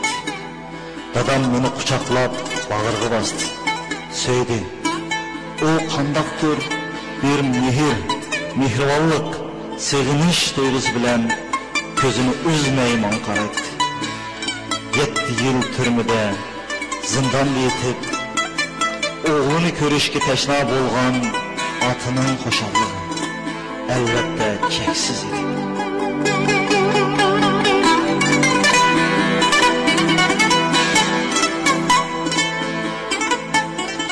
Men mu dadamni ko'rib didorlashdim.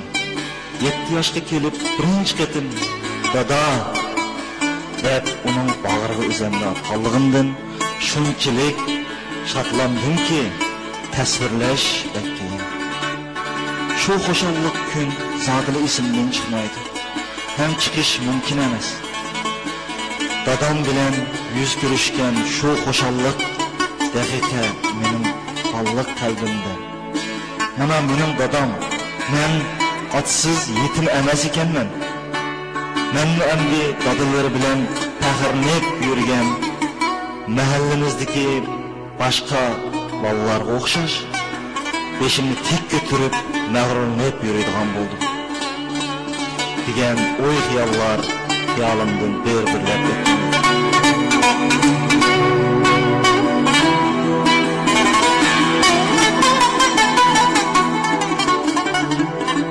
Men shu chog'da shodlikka cho'mdim.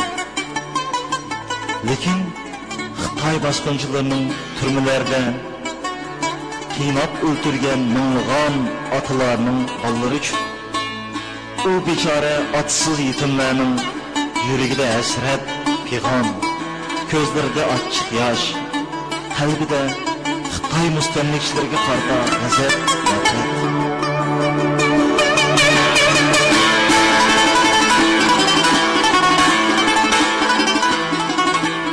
Shu kungacha men dadamning basti turqi, chiroy, gap so'zlari qandoq ekanligini bilmaydim va tasavvur qila olmaydim. Faqat opam, bovam va momalarimning so'zlari orqali mening dadamning borligini, uning ko'yimchan, yaxshi odam ekanligini, u Urumchi shahridagi turmada azob tortayotganligini bilmaydim. Men 7 yaşga kadar apamning aksi Abdurahman Jahanovni Abdurahman dada deb onun oğulları azat gayret bilen birga o'sdim. U meni o'zining farzandlaridek ko'radi, azizlaydi, hech narsani aymaydi. Akbar Qozi bovam, mo'minlarim Hamsixon, Buyxon, İzzat buvi ve başqa mehribonlar menga bilakchilar ko'ynatdi va asraydi. Aqlimga to'lganda tushundimki, o mehribonlikning menga nisbatan alohida munosabatda bo'lishi bu mening otsizligimni bildirmaslik bo'lsa, yana bir tarafdan dadamga bo'lgan hurmat va mamnuniyat ekan. Men tug'ilganda bovam Akbar Qozi mening ismimni Rizo deb qo'ygan. Onundan kishilar siz navringizning ismini uning dadisi Ziyoga yaqin Rizo qo'ydingizmi deb so'raganda bovam, "Yo'q, Ziyo yosh turib o'zining millatiga bizni rozi qilgudek xizmat qildi.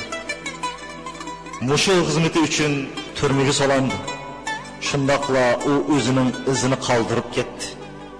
Ziyo, biz sendan rizo deb o'zining mushu ismini qo'ydim" degan ekan.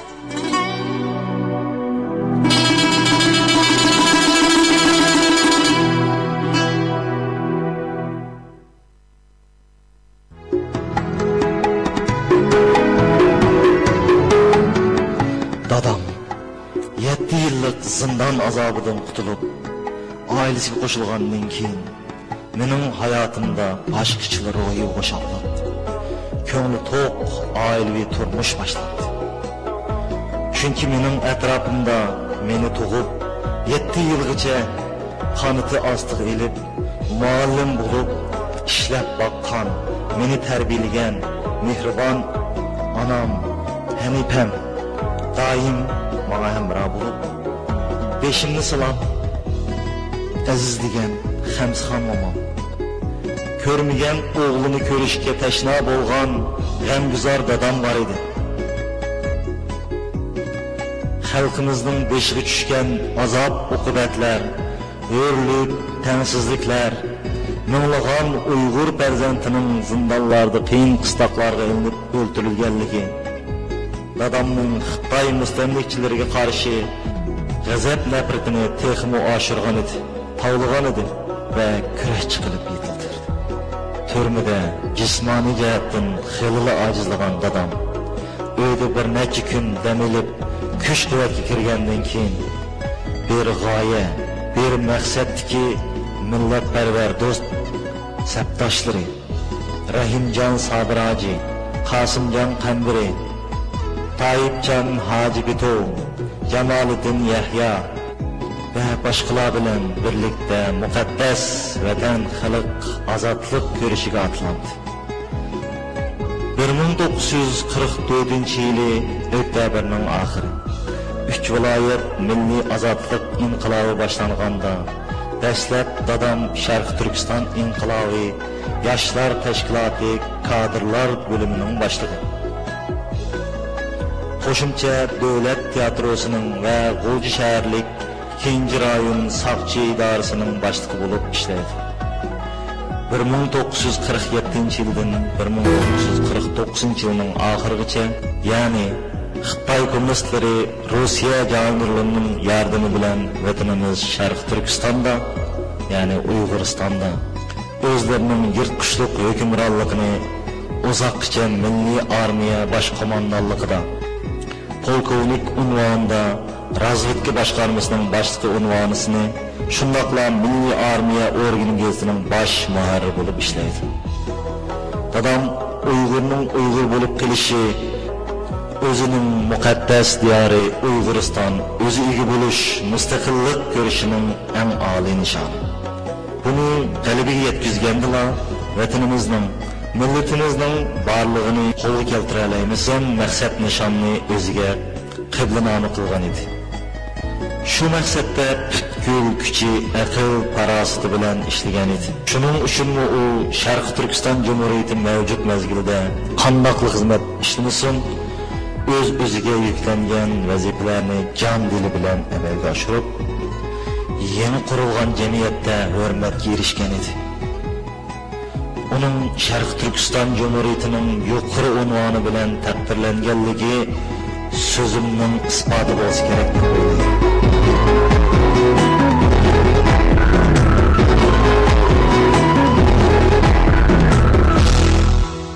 Dadamning shu davrdagi xizmat faoliyatlari to'g'riliq zamondoshlarining maqtashib yurganligini hozirmi anglab turman.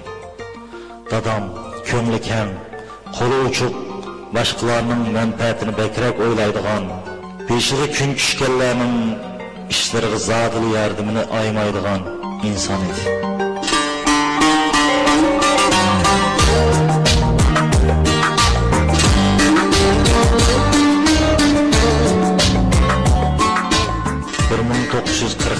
Yılı bo'lsa kerak. Bu vaqtda Milliy armiya shtabining yoshlarni armiya sepiga qabul qilish komissiyasi tarkibida edi. Shu chog'larda men pat-patla yashangan yoki o'rta yoshlik ayollarning bizning uyimizga kelib, dadamga hali ahvol aytganligini ko'rdim. Bir kuni yezimizdan kelgan ayol dadamga iltimos qildi. O'zining birli o'g'li borligini, uni armiyaga ilib ketganligini, o'zi qaraydigan odamning yo'qligini aytib ko'z yoshlari qildi. Dadam o ayolga, siz xotirjam uyingizga ketavering, o'g'lingizning masalasiga qaraymiz, albatta yordam berishga tirishimiz deb tasalli berganligining shohidi bo'ldi. Bir necha kun o'tgandan keyin haliq ayol uyimizga kelib, onam bilan ko'rishib, o'g'lining armiyadan qaytarganligini aytib, o'zining xushalligini va rahmatini dadamga yetkazib qo'yishni iltimos qilib ketdi. 1949-yilning oxiri Sharq Turkiston Jumhuriyatining o'z izidan yo'qolishi, Ahmad Chanqosini boshliq bir qancha rahbariy kadrlarning Somaliyon halokati bahonasi bilan o'ldirilganligi dadamga qattiq ta'sir qildi. Shu chog'da uning qandoqdir cho'nqur xiyol, g'am hasrat bitib yurganligi meni ko'z oldi. O o'zining bu og'ir ahvolini bizga ko'rsatmaslikka, ishchilik saqlashga tirishadi. Dadamning xushallikdan qiniqib batmaydigan, og'irchilikdan tamtarab va yenik tushib ketadigan odam emasligini biz bolalari yaxshi tushunadi. 1950-yildan 1958-yilning may oylarigacha dadam vatanimiz Uyg'uristonda bir qator yuqori darajali xizmatlarda bo'ldi.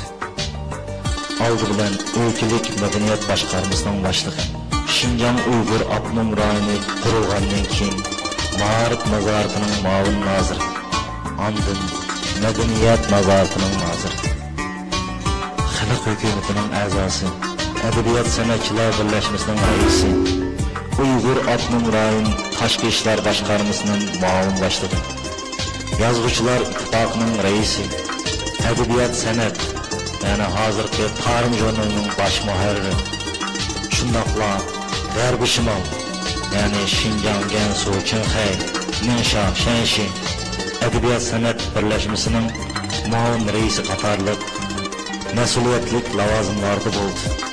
Shundoq bo'lsa-mu, u boshqalarga o'xshash o'z mansibiga berilib, mamnunchilik qilgan emas. Kishilar bilan burun qanday munosabatda bo'lgan bo'lsa, shu petchilik oldi. Oilani oddiy, siliq edi. Biz bolalarga kishilar bilan munosabat qilganda kamtar, oddiy bo'lish kerakligini ta'kidlaydi. Buni bir vaqa zodili ismdan ketmaydi.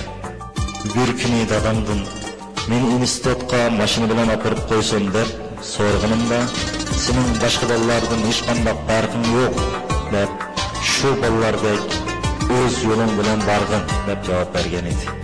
Shundan keyin men mashina to'g'risida ig'iz ochmaydigan bo'ldim. Dadamning ishlash qobiliyati, aql farosati, milliy g'ururi uning har qanday tasavvurlar oldida chekinmay o'z vazifasini amalga oshirishga turtki va madad bo'lgan edi. Jumladan uning shu chog'larda milliy ma'rifimizni, madaniyatimizni, adabiyot san'atimizni taraqqiy qildirganligini, Xitoyning ichki o'lchilarga va katallarga Uyg'ur va boshqa yerlik milliy bolalarni o'qishga chiqarganligini, o'zi rahbarlik qilgan o'rinlarga joy-joylardan Uyg'ur kadrlarni chaqirib to'liqlaganligini, Uyg'ur kadr ziyolilarining huquqini cheklashga harakat qilgan Xitoylarning tekkisini berganligini ko'rgan va shohidi bo'lgan yurtdoshlarimiz hozirgacha maqtanib eslaydi.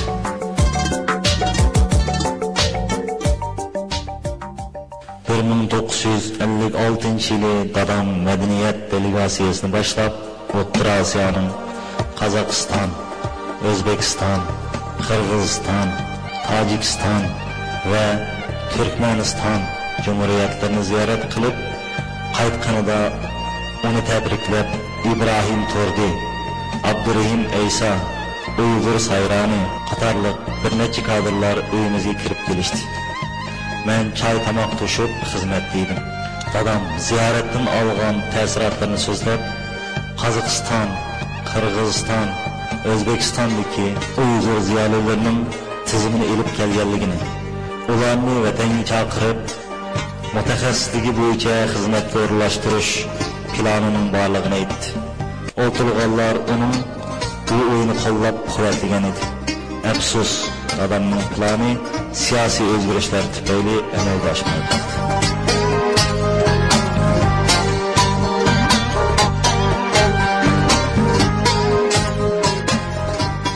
Dadam o'ziga qandoq talabchan bo'lsa, boshqalarga shundoq edi. Xizmatiga mas'uliyat bilan qaraganlarni hurmat qiladi. Ularning xizmat darajasini o'stirib, rag'batlantiradi. Xizmatini chala qiladigan, qo'lidagi huquqidan foydalanishni bilmaydiganlarga o'rgatadi. Ularga to'g'ri fikr, maslahat beradi. Bir kuni men xatolashmasam, 1957 yili bo'lsa kerak. Dadamning ishxonasiga qadam tashrif qilib turishimga, dadamning ishxonasiga ikki odam kirib kelishdi. Ularni o'tirishga taklif qilgach, dadam "Nima ish bilan keldinglar?" deb so'radi. Ularning biri "Ziyo aka, siz Ili, Xotan va Qashqar viloyatlaridan tanlangan bir to'p san'atchilarni Beijingga avatish to'g'risida biz xatni Partikomga olib qo'l qo'yib kelinglar degan edimiz. Partikomdagilar qo'l qo'ymadi. Endi qanday qilamiz dedi. Shu chog'da dadam ularga bir olaydi-da, o'zining millat orasida ko'ranlar, cho'ng gaplarni qilishsan, Partikomda o'tirib olgan manqalarga bir-ikki yig'iz gap o'tkazolmay mening oldimga kelishdinglarmi? Deb shu an Partikomga telefon urib, Xitoycha birini bilan deb telefonni jaqqida qo'yib qo'ydi. Hozir Partikomga beringlar, qog'ozga qo'l qo'ydigan bo'ldi, dedi u o'tirganlarga qarab. Ular o'zlarining minnatdorligini bildirib chiqib ketishdi. Dadam bilan birga ishlagan, uning bilan aralashgan va suhbatda bo'lganlar menga uchrashib qolsa, suhbat ara. Ziyo akam surlik ko'ringani bilan to'limi atdi. Ko'ngilkam va haq so'zni qilgan odam. U biz milliy kadrlarga cho'ng bir tarak deydigan. Bu amaliy hayotdan kelib chiqqan so'zlar edi.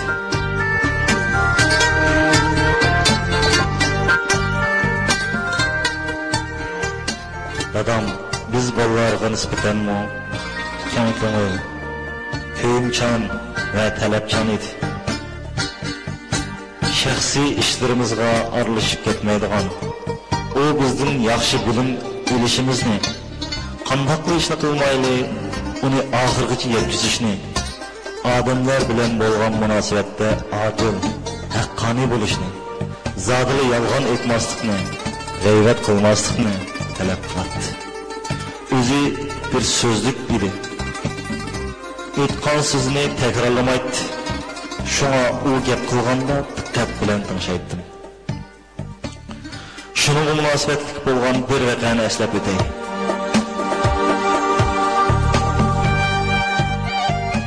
Bir 1950 yilning yoz oylari bo'lsa kerak. Dadam G'uljiga ketgan vaqt edi. U buni chaqirib, "Bugun Sayfullayev Urumchidan kelmoqchi edi. Sen berib kelgin" kelmaganligini bilib kel deb uyga vetdi. Barsam Sayfullayev uyga endilik kirib turgan ekan.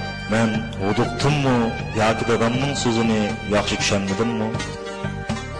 Dadam sizni chaqirib o'tdi deb uni uyimizga boshlab keldi.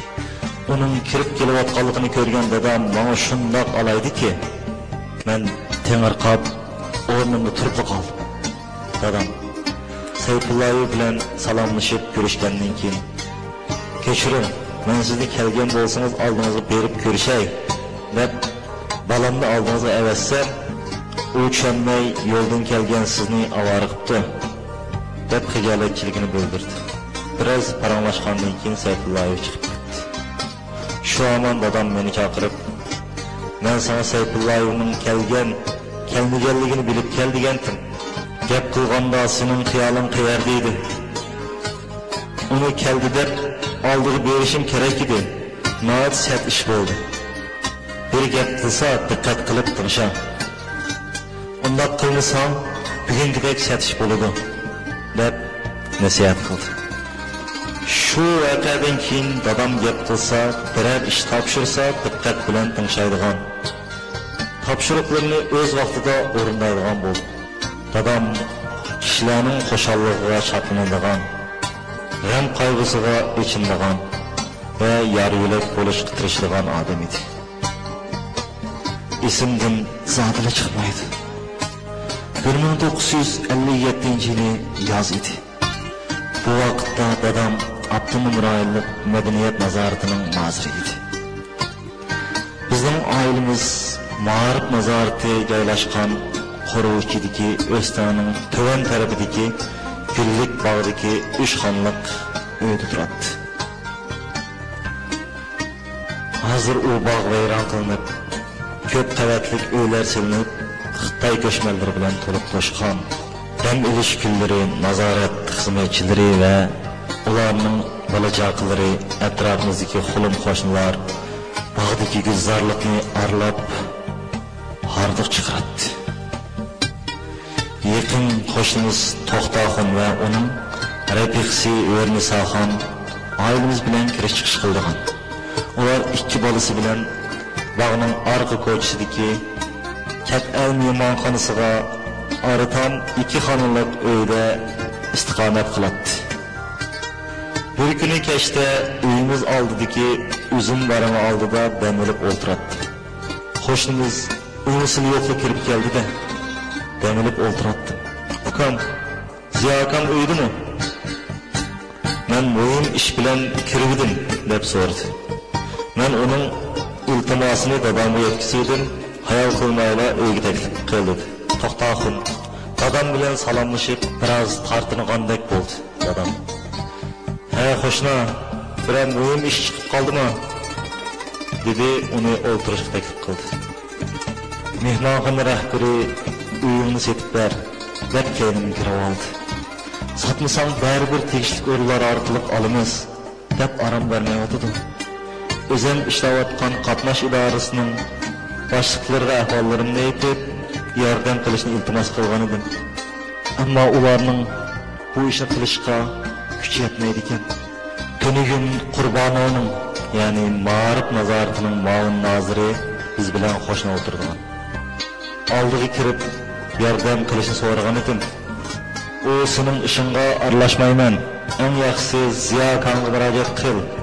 Masalani hal qilish shu kishining qo'lidan keladi" deganligi uchun sizning oldingizga kelib o'tiribman. "Ziyo aka, agar ular uyimni olib olsa, oilam bilan tantirab nega boraman? Uy uchun berilgan pulga uy setib ololmaydi ekanman. Mumkin bo'lsa yordam qilsangiz" deb To'xtaxon dadamning javobini kutgandek jim o'tirib qoldi. "Seni bearam qilayotgan mehmonxona boshlig'imi?" Ya'ni mehmonxona boshlig'i Uyg'ur edi. Uning ismi esimdan chiqib qoldi. "Yo'q. U odam men bilan bir qatimla so'zlashdi. Men uyimni sotmayman" deb qat'iy javob bergandan keyin aralashmaydigan bo'ldi. Meni sarsonlik qilayotgan uning Xitoy muavini. Farzimcha maqsadi uyimni mehmonxona emas, aşı Xitoyga ilib berish bo'lsa kerak. Sen xotirjam yurib o'qitni qilaver. Sen xotirjam yurib o'qitni qilaver. Men ati mehmonxona va uning rahbari bilan so'zlashib, masalalar taraf qilishga tirishaman. Dadamning so'zlaridan ko'ngli amin topgan To'xtaxun o'zining minnatdorligini bildirib chiqib ketdi.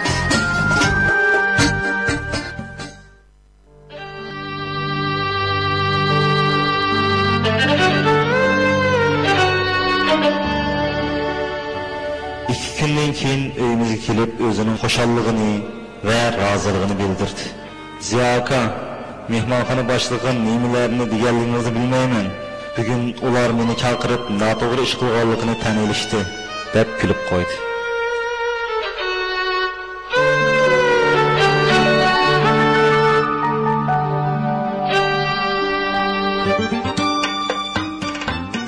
Madaniyat, ma'rif kişilerini taraqqiy qildirish, bo'yin shakllantiradigan, insoniy qimmatini his qildiradigan, aqlini kamolatga yetkazadigan qudratli qurol ekanligi hammalarga ayon. Dadam vatanda qandoqla rahbariy xizmatda o'tirmasin, millatimizning milliy ma'rif madaniyatini yuksaltirishga kuch g'ayratini ato qildi.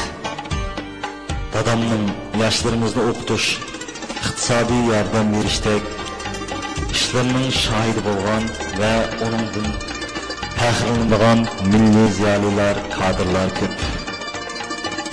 Mushu yerda men atoqliq yozuvchilarimiz marhum Yusuf İlyasning tuvandagi bir xotirasini misolga keltirib o'tishni loyiq ko'rdim. U mundoq deb yozdi: 1957-yili avgust oyining oxiri Ma'rif nazoratining hovlisida 3 nafar Uyg'ur qizi paydo bo'lib qoldi. Ular har kuni atiganda kelib, hechkicha birdan hovlida, birdan xabarlash bo'limining oldida aynib yuribdi. Av qizlarni tanigunni ko'rdim. Bugun yana xabarlash bo'limining oldida turdi-ku. Nima qildim? deb so'rdi Uyg'ur Abnum rayonlik partiya komitida instruktor bo'lib ishlaydigan bir Uyg'ur tanishim. Vay aka, bu qizlar bir kundan beri paydo bo'lib qoldi-ku, dedi. Ma'lum bo'lishicha, bu qizlar Beijingda Millatlar institutining o'quvchilari ekan. Yozliq ta'til tugab Beijingga qaytayli desa, o'zinglar xarajat qilib ketinglar debdi. Vaholanki markazning uqtirishi bo'yicha ta'til tugaganda bu o'quvchilarni Beijingga yetkazish ma'rif nazoratining vazifasi ekan. Shu chog'da hovli ichiga bir pikap mashina kirib keldi. Uning ichidan Ziyo Samiga tushdi. U udul bog' tarafga uyga mandi. Sizlar av odamning kayindan menlarda o'zinglarning ahvolidanlar. Dedik biz qizlarga Ziyo Samini ko'rsatdik. Holinglarga bir yetsa shu kishi yetadi. Bu gapni anglab qizlarning ko'zlarida umid ushqunlari parladi. Aldirab Ziyo Samining orqasidan mandi. Ertasi etganda ishga kelsam, haliqi 3 qiz nazorat hovlisida yana uchrashdi. Ishlaringlar qanday bo'ldi deb so'radim. Bosh katibni kutib turibmiz, dedi qizlardan biri. Bugun soat 10larda Xo'jaga samolyot bilan uchadigan bo'ldik. Ziyo Nozir ahvolimizni o'qib, ishimizni anglab berdi, dedi ikkilisi. Nozirning qonun tushirgan lag'mandan neg'izda deslar, dedi uchinchisi kulib. Shu kuni Xitoy katib meni uchirdi. Bir muncha og'inish qo'ydi. Sizlar shu qizlarni Ziyo Nozirga kiringlar demay, menga boshlab kirsanglar bo'pti ekan dedi. Ondan Ziyo Samini chaqirib bir muncha qattiq gap qilganligini, hatto sen nozir bo'lsang mening o'rnimga o'tir, bo'lmasa bu qizlarni darhol yo'lga solib deb baqirganligini so'zlab berdi. 1957-yili may oyida hamma gullar ichilsin, hamma besbasta sayrılsın atalmış siyasi hareket başladı. En avval bu hareket Uyghur Abnum rayonlik partiya komitetinin kengaytirilgan yig'inda milliy rahbari kadrlar arasida joriy qilindi. Shu chog'da dadam bir to'p milliy kadrlar qatorida cho'ng doklad bilan so'zga chiqib, partiyaning Xitoy kommunistlarining milliy avtonomiyasining nombar mazmuni yo'q bir narsa ekanligini, Şinjanning siyosiy, iqtisodiy, ijtimoiy va boshqa barliq sohalarga Xitoylar ig'dorchilik qilayotganligini, milliy kadrlarda lavozim bor, huquqning yo'qligini va boshqa ko'plagan prinsipial masalalarni amaliy isbotlar orqali o'tirg'a qo'ydi. Dokladdan keyin yig'in qatnashchilari o'rinlaridan turishib, qizg'in olqishlar bilan qarshi olishdi. Bu doklad Urumchidagi milliy kadrlar, ziyolilar, studentlar orasida keng munozaralarni qo'zg'aydi. Dokladda keltirilgan dalil isbotlar amaliyotga uyg'un ekanligini ta'kidlashdi. Bu ahvol partiyamning birinchi katibi Wang Yinmao boshliq Xitoy amaldorlariga kuchli andisha, qo'rqinish paydo qildi.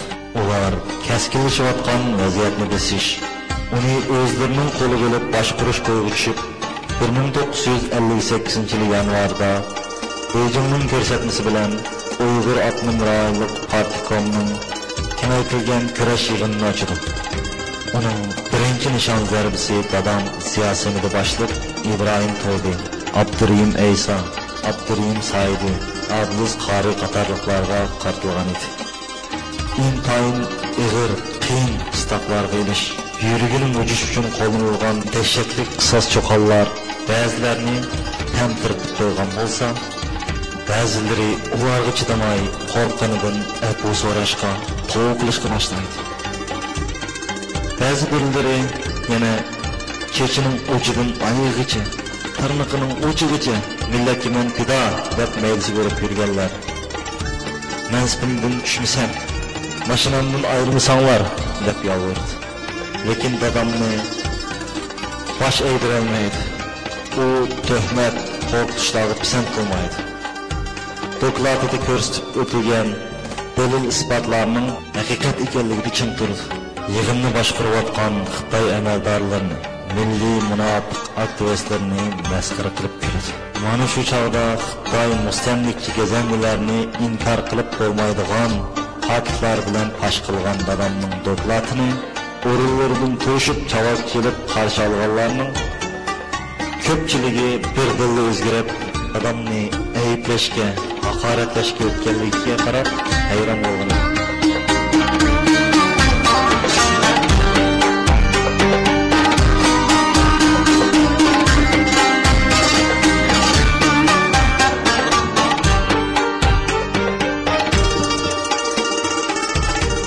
Xitoyning vatahayni kiyib atgan qo'pozi peshvosiga chidamagan. Ular qandoqmi o'zini men Uyg'urning farzandi deb hisoblaydigandi degan o'y meni azobladi. Dadam kurash yig'inining kundalik axborot to'planmasini uyga olib keldigan, men uni o'qib shuning uchun kimlarning nima deganligini bilatdim. Ularning ismlarini atamayman. Dadam aytgandek, balki ular xatolashgandir. Xitoylarning oldiniga, besimiga uchirgandir. Lekin Uyg'ur farzandi uchun vijdon eng muhim. Millat manfaati ulug'ku. Mustamlikchi Xitoylarning zo'rlik, zo'ng'irligiga turli bahona sabablarni ishlatib, dadam to'g'riliq fikr bermagan, yolg'on tuhmatlarni atamagan, aksincha onundan ichida faxrlanganlar ko'p edi. Jumladan marhum Rahimjon Sabiraji, Zikri Alpatta, Tursun Isroil, Abdug'ufur Iminov, Abdurrahim Masanov, Anvarjon Baba va boshqalar. Ular dadam bilan yaqin aralashgan, ham ko'pni bildiganlardir. Ana shu dahshatli kunlarda tonish bilish, do'st va hatto ba'zi urutqanlar Ziyo deb ismi atashdan qo'rqib yurganda, biz ko'rmagan, tonimaydigan her xil kesip ilgili Uygurlar, Kazak, Mongol millet vekilleri yuşurun bizning uyga kelib dadamdan hal ahvol so'raydi. Uning o'z millati va boshqa yerlik millatlar manfaati uchun mardona turib Xitoylarga ketayotganligidan faxrlanganligini izhor qilishyapti. 1959 yılı sentabrda men institutni tamomlab G'o'ljaga ketgan edim. Shu davrda uzuktilik norma edi. Aylık açlık normasi yetmaydigan. Yerlik millet xalqlari yerim açarchilik sharoitida yashaydi. Bir kuni men ailemizden non tugab qolganligim, tonishimizdan 1 kilo açlık biletini qarz elib Navoiyxonaga bordim. Non yeyotgan odam menga tikilib qarab, "Siz kim bo'llar?" deb so'radi. Men ismimni aytib berdim. "Dadamizning ismi-chi?" deb so'radi u. "Dadamning ismi Ziya" deb javob berdim. U xuddi o'zining yaqin do'stining ismini olgandek xushal bo'lib, "Bizning Ziyami?" O odamni men ko'rgan. "Siz o'xshaydi ekansiz. Shuning uchun so'radim. Dadamizni yiroq bir cho'lga surgun qildi deb oldim. Sog' salomatmi? O odam bizni deb shu azoblarni tortdi dema" dedi va to'mirdan yengil pishib chiqqan 10 necha nonni menga uzatdi. Men ochlik biletni va pulni zo'rlab oldirdim. Navoiy qandoqdir bir yaqinlik hissiyat bilan "Utam, kelib turing, uzatartmang" dedi. Men ikkinchi qitim Navoiyxonaga bormadim. Chunki uning bu ochlik normasi chekliq-ku. Navoiyning dadamga bo'lgan hurmati, cho'nqur aqidasi ta'sir qildi. Shundoq og'ir sharoitda har xil kasb egalari bo'lgan fuqarolarning bizga samimiy oilasiga qarata chin yuragidan ko'rsatgan g'amxo'rliklari, bu millatimizning dadamga bo'lgan izzat hurmati, rozimalligi faxrlanishi bo'lsin.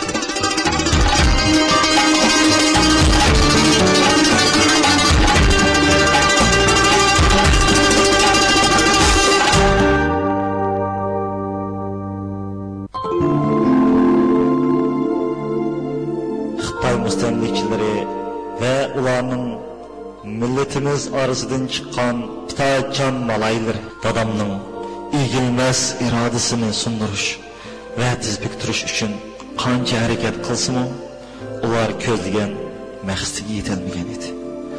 Hatto Beijingda o'tirib Uyg'urlarga qarshi kurashni bevosita nazorat qilib turgan Deng Xiaopingning barliq usullarini ishga solib, ziyoni bosh egdiramlar degan ko'rsatmasimi, ko'rsatma petli qolgan edi. Dadam Wang Yinmao bizni kittalishga solib qo'yib, o'zi peshtoq ustida tasvir tortib tomosha ko'rmoqda. Sizlar, ya'ni Uyg'urlarni demakchi. Jinni o'ltirib beringlar. Hamma bola qiza mening bilan tugusin deganga o'xshash haqqoniy so'zlari bilan Xitoylarning yuragiga mixtek sanjilgan edi. Xitoy mustamlikchilari 1958-yil aprelning oxirlarida oyoqlashgan, ya'ni 4 oy davomlashgan Uyg'ur Avtonom rayoni partiya komitetining kengaytirilgan kurash yig'ini, g'albiy yig'ini deb jakarlagan bo'lsa-mu, eng cho'ng millatchi, o'ngchi ziyoni bosh egdirolmadi. Ular dadamni barliq mansablardan bo'shitish, haq huquqini cheklash, yetim qoldirish va Taklamakan cho'lidagi, ya'ni Korla viloyatining Po'xuy dehqonchilik maydoniga surgun qilishga qodir bo'ladi. Ularning qalbisi mana mushulaydi. Garchi dadam emgak bilan o'zgartish lagerda kuniga 16-17 soat ig'ir emgak singan bo'lsa-mu, yozning tomizida, qishning qora sovuqida, kechida daq yerlarda yetib, dahshatlik azoblarni tortib, ko'zlari ojizlashib, ko'rmas holatga tushib qolsa-mu, yana o'zining mustahkam mavqisidan, irodasidan, maqsad g'oyasidan qaytmagan edi. Shu ig'ir kunlarni eslab, bizga tovanliklarni so'zlab bergan edi. Men Men u yerda yuzlagan begunoh Uyg'ur farzandlari bilan birlashdim. Bizga mahbuslarga qo'llanadigan munosabatni qo'llandi. 2 yillik lager hayoti Go'mindan turmizda o'tkazgan 7 yillik hayotim bilan teng bo'ldi. Biroq men ruhiy, jismoniy tushkunlikka uchramadim. Umid bilan yashadim. Chapqon har bir ketman topini xalqim uchun deb chapdim. Sizlar buni haqiqatni asli chin tutinglar. Vatanimizni, xalqimizni chin dili bilan sevgan odam har qanday ig'ir dahshatli sharoitda o'zining tutgan yo'lidan qaytmaydi. Shu sharoitdan to'g'ri xulosa chiqarib tajriba saboq oladi. 7 yillik turma azobi, 4 oy davomlashgan tuhmat, haqoratlar, 2 yillik surgun millatimning, muqaddas vatanimning erkin ozodligi, mustaqilligi uchun kurash qilishga irodamni texmo mustahkamlagan maktab bo'ldi.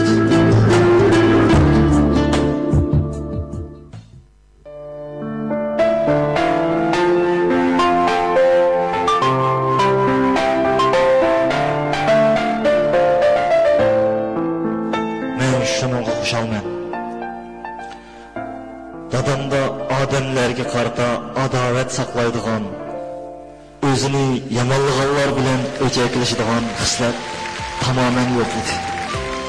Uni ko'rolmay ishtorlik qilib, yomonlab yurgan, bir ikki kitob o'qitlar, bilarman bo'lib olib, asarlardan shoh chiqarib, g'ayvat, yig'vat arqitib yurganlarga qarata, mening millatim ichidan chiqqan odamlarning meni tillab ko'ngli xo'sh bo'lgan bo'lsa, ularni xo'sh qilish uchun men haqoratlashga rozi. Chunki u mening sevgan millatimning farzandi bo'lgan edi. Dadam mas'uliyat tuyg'usi ojiz. Millat manfaatiga munosabatli ishlarda uningdan o'zini katta tutgan, jamiyatda cheklanish va xo'rlikka uchrayotgan vatandoshlariga yordam qo'lini sunmaydigan, o'zining xotirjamligini, shaxsiy turmush, hayotini hammadan yuqori ko'rgan kishilarni millatimizning saqindi axlatlari deydigan. Lekin u o'z millatining yuqori yelkisida ko'tara oladigan, haqiqiy insoniy qimmatini his qiladigan, mas'uliyat tuyg'usi kuchli, or-nomusi, vijdoni pok kishilardan mag'rurlanadi, maqtanadi ve ularni cheksiz hurmat qiladi. Millatimizning haqiqiy farzandlariga xos mushu oliy xislatlar, fazilatlar dadamda o'z aksini topgan edi. Buni u o'zining amaliy ish faoliyatlarida, ijodiyatlarida namoyon qiladi. Masalan, dadamning 23 yoshida muqaddas vatanining, millatining erkin ozodligi uchun kurash qilib, Xitoy mustamlikchilari tarafidan taqib ostiga ilinib, 7 yil dahshatli turma azobini tortganligini, 3 viloyat milliy inqilobiga aktiv qatnashib, Sharq Turkiston Jumhuriyatini qurishda, uni mustahkamlashda singdirgan amgiki kommunist Xitoylarning mustamlikchilik siyosati tuzimiga qarshi chiqib, 2 yildan ortiq dahshatli lager azobini tortishini, o'zining mustaqillik uchun bosgan kurash yo'lining mustahkam irodasining chekinmay Uyg'ur degan sharaf nomini saqlaganligi yuqoridagi so'zimning isboti bo'lsa kerak. Haqiqiy hurmat obro'ga, o'ziga bo'lgan ishonchi kuchli, irodasi mustahkam, ikkiyuzlik qilmaydigan, har qanday sharoitda bergan va'zasini o'rinlaydigan, qanday lavozimda xizmatda bo'lishdan qat'iy nazar faqatla millatining manfaatini ko'zlaydigan odamlar yetishadiganligi sir emas. Buni dadam o'zining hayot faoliyatida namoyon qildi. Shuning uchun u hurmat obro'ga sazovor bo'ldi. Uning g'alabasi emas, balki mag'lubiyatimi kishilarning faxrlanishini ham havasini qo'zg'adi. Dadam vafot bo'lishdan bir necha kun avval men vatan, millat Mustaqillik uchun qo'limdan kelganicha ishladim deb o'yladim. Xalqim oldidagi farzandlik vazifamni ado qila oldim. Agar hayotimni qayta boshlashga to'g'ri kelsa, yana shu kurash yo'lini topgan bo'lar edim.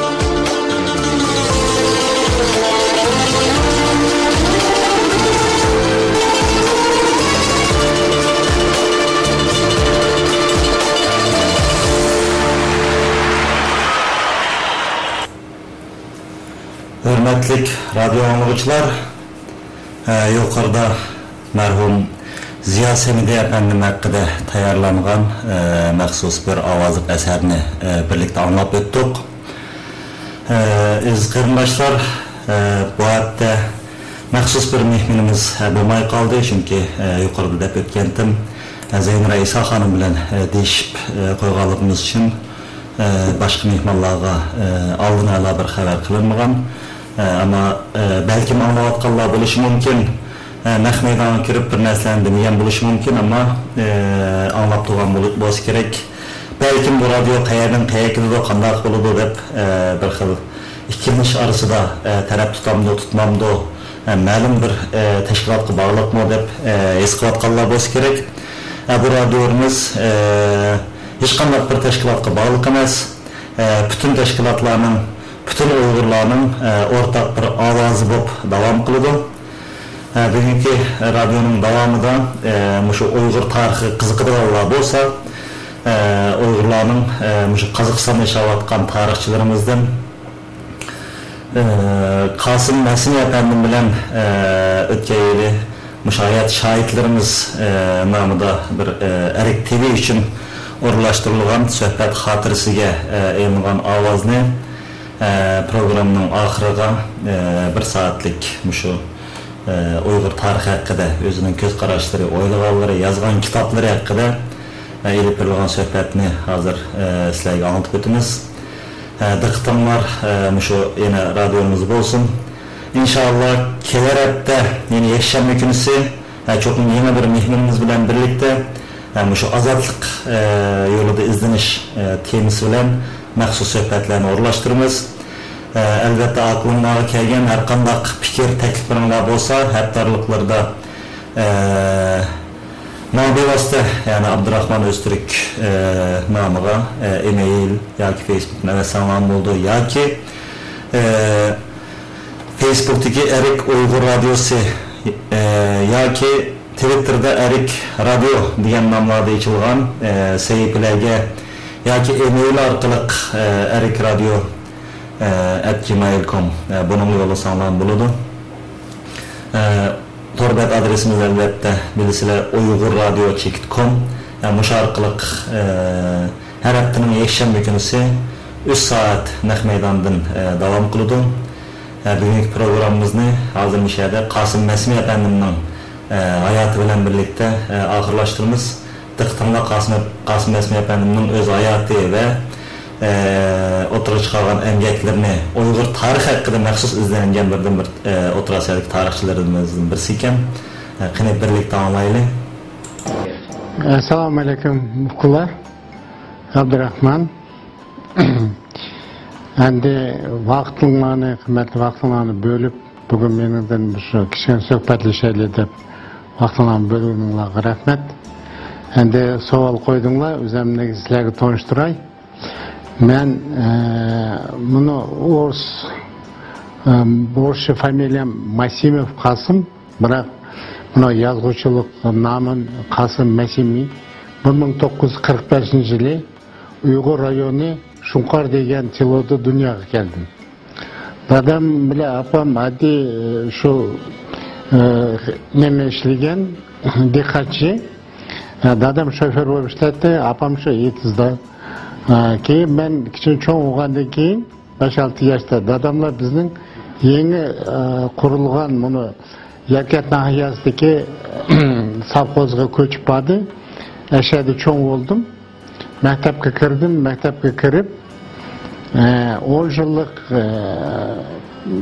ma'limiz kichkina chaqalli bo'lgandan keyin 6-klassdan boshlab men Yarkatda shahrida o'qish to'g'ri keldi. Shu Yarkat shahrida Қазақша 11 классны түгеттім. Қазақша түгеткенден кейін мен Алматыда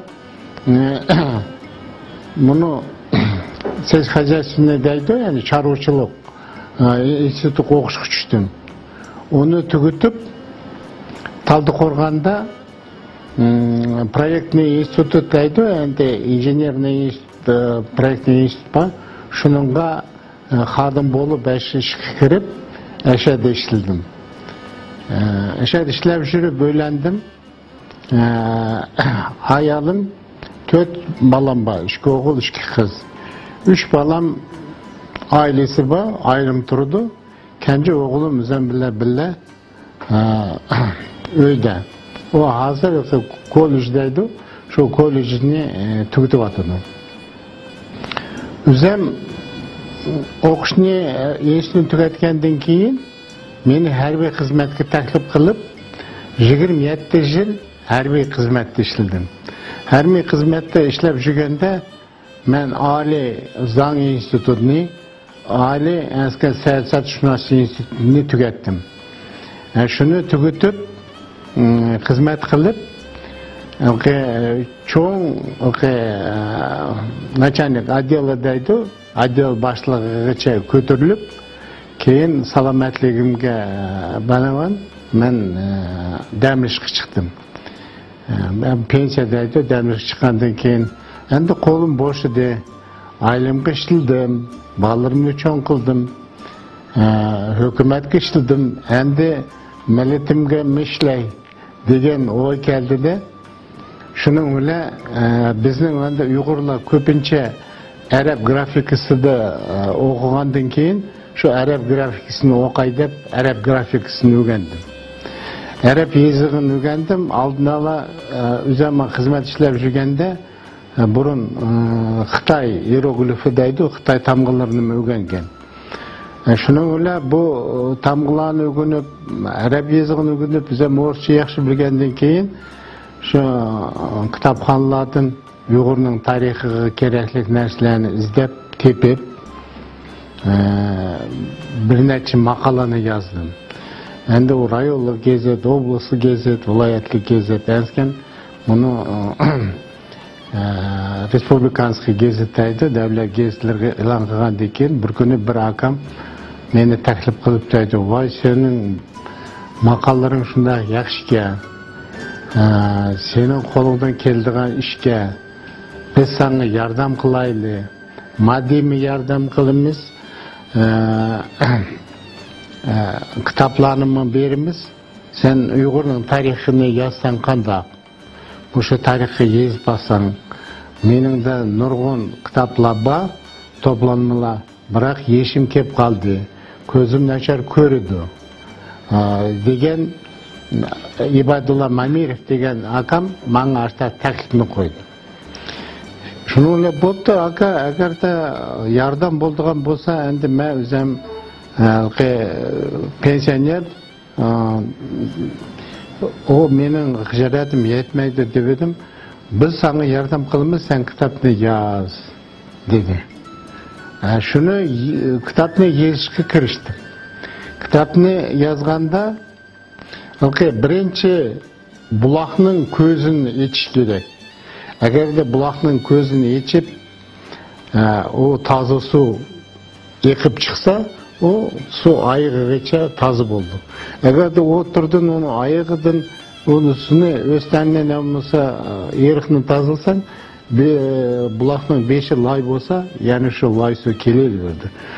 Shundan keyin men bu nima bo'lsa buloqning 5'idan başlay deb Uyg'ur degan nam qachon, qayerda, nimishki paydo bo'ldi, uning tilga elinishiga kimlar sababkor bo'ldi va Uyg'urlarning ajdodlari kimdi, qanday dinga e'tiqod qiladi degan savollarni o'zim oldimga qo'yib, shu kitob yozishga kirishdim. Mening birinchi kitobim mana buni Manda muqobada chiqdi. Buni ko'k bu osmon tangri, tangri deymiz, tangri diliga e'tiqod qilardik. Mayada Uyg'ur qabilasi ve Uyghur tarihi degan, endi oruscha племенное объединение Uyghur, история уйгурской державы. Deb mushu kitobni boshladim.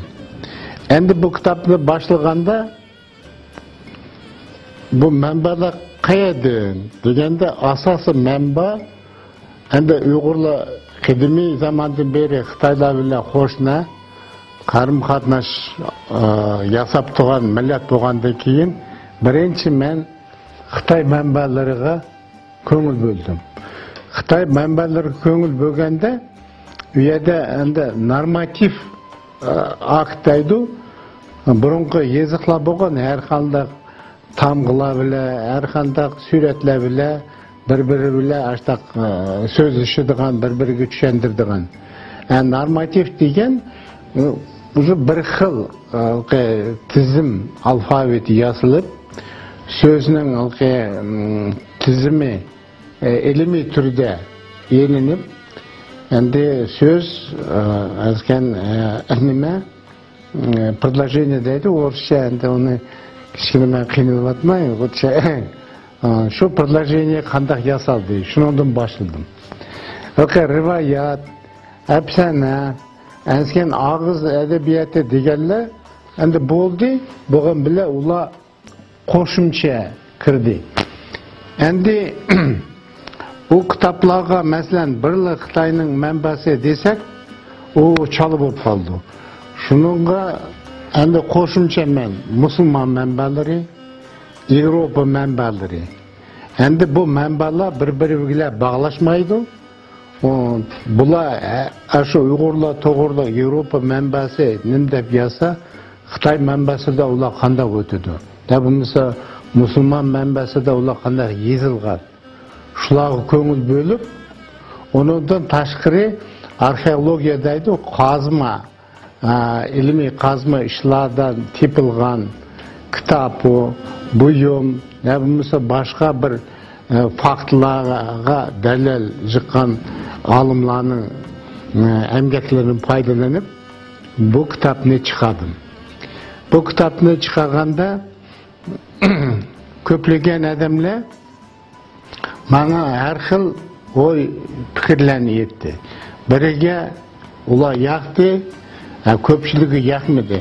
Sababi Uyg'urning diyori naydi cho'ng, boshqa millatlarma shu Uyg'urning diyoriga kirib ketdi. Endi u boshqa millatlar uning xafa bo'lishi mumkin. Bizmi sizlar qatorliq ayrim millatdir, bizmi ayrim davlatdir degan paranglar chiqdi olsa, uni nimishga undaq yozding degan fikrlar bo'ldi. Endi shu fikrlarga javob berish uchun men mayada Xitoy manbalarini va boshqa Yevropa manbalariga asoslanib Uyg'urning soni falon yili ular mayaqqa ketgan, masalan 2 tuman desak, o 20 ming odam. 20 ming o askar. Endi o askarning ayoli bo'ldi, balchaqisi bo'ldi. Shu vaqtda buni Yevropa olimlari, musulmon olimlari agarda bir askar 5 odamdan bir askar chiqdi, xotini, 3 bolasi o'zi. Şu anda 5'e nemse 4'e köpetsek 20 ming işke tümen degenimiz 75-80 ming adam buldu. Şundaki Uygurlarının sahanın şu vakti kösettim. Endi bu köstüşke yani başka nerselerge guman bombasında başka nerseler mizişki doğur geldi. Mesela dünyaya şu Türk devletini tontkan, Türk milletini yukarı Palembe'ye götürgen Lev Gumilov degen Orus'un aiti ötkür alımı boğan, şu alımның yazgan emgeklerine asaslanıp adamның sani birinci mingжилыкта qanchadı degen savolni qo'yib, şu savolga javob topdim. Şu vaqtda Gumilov yezibdi.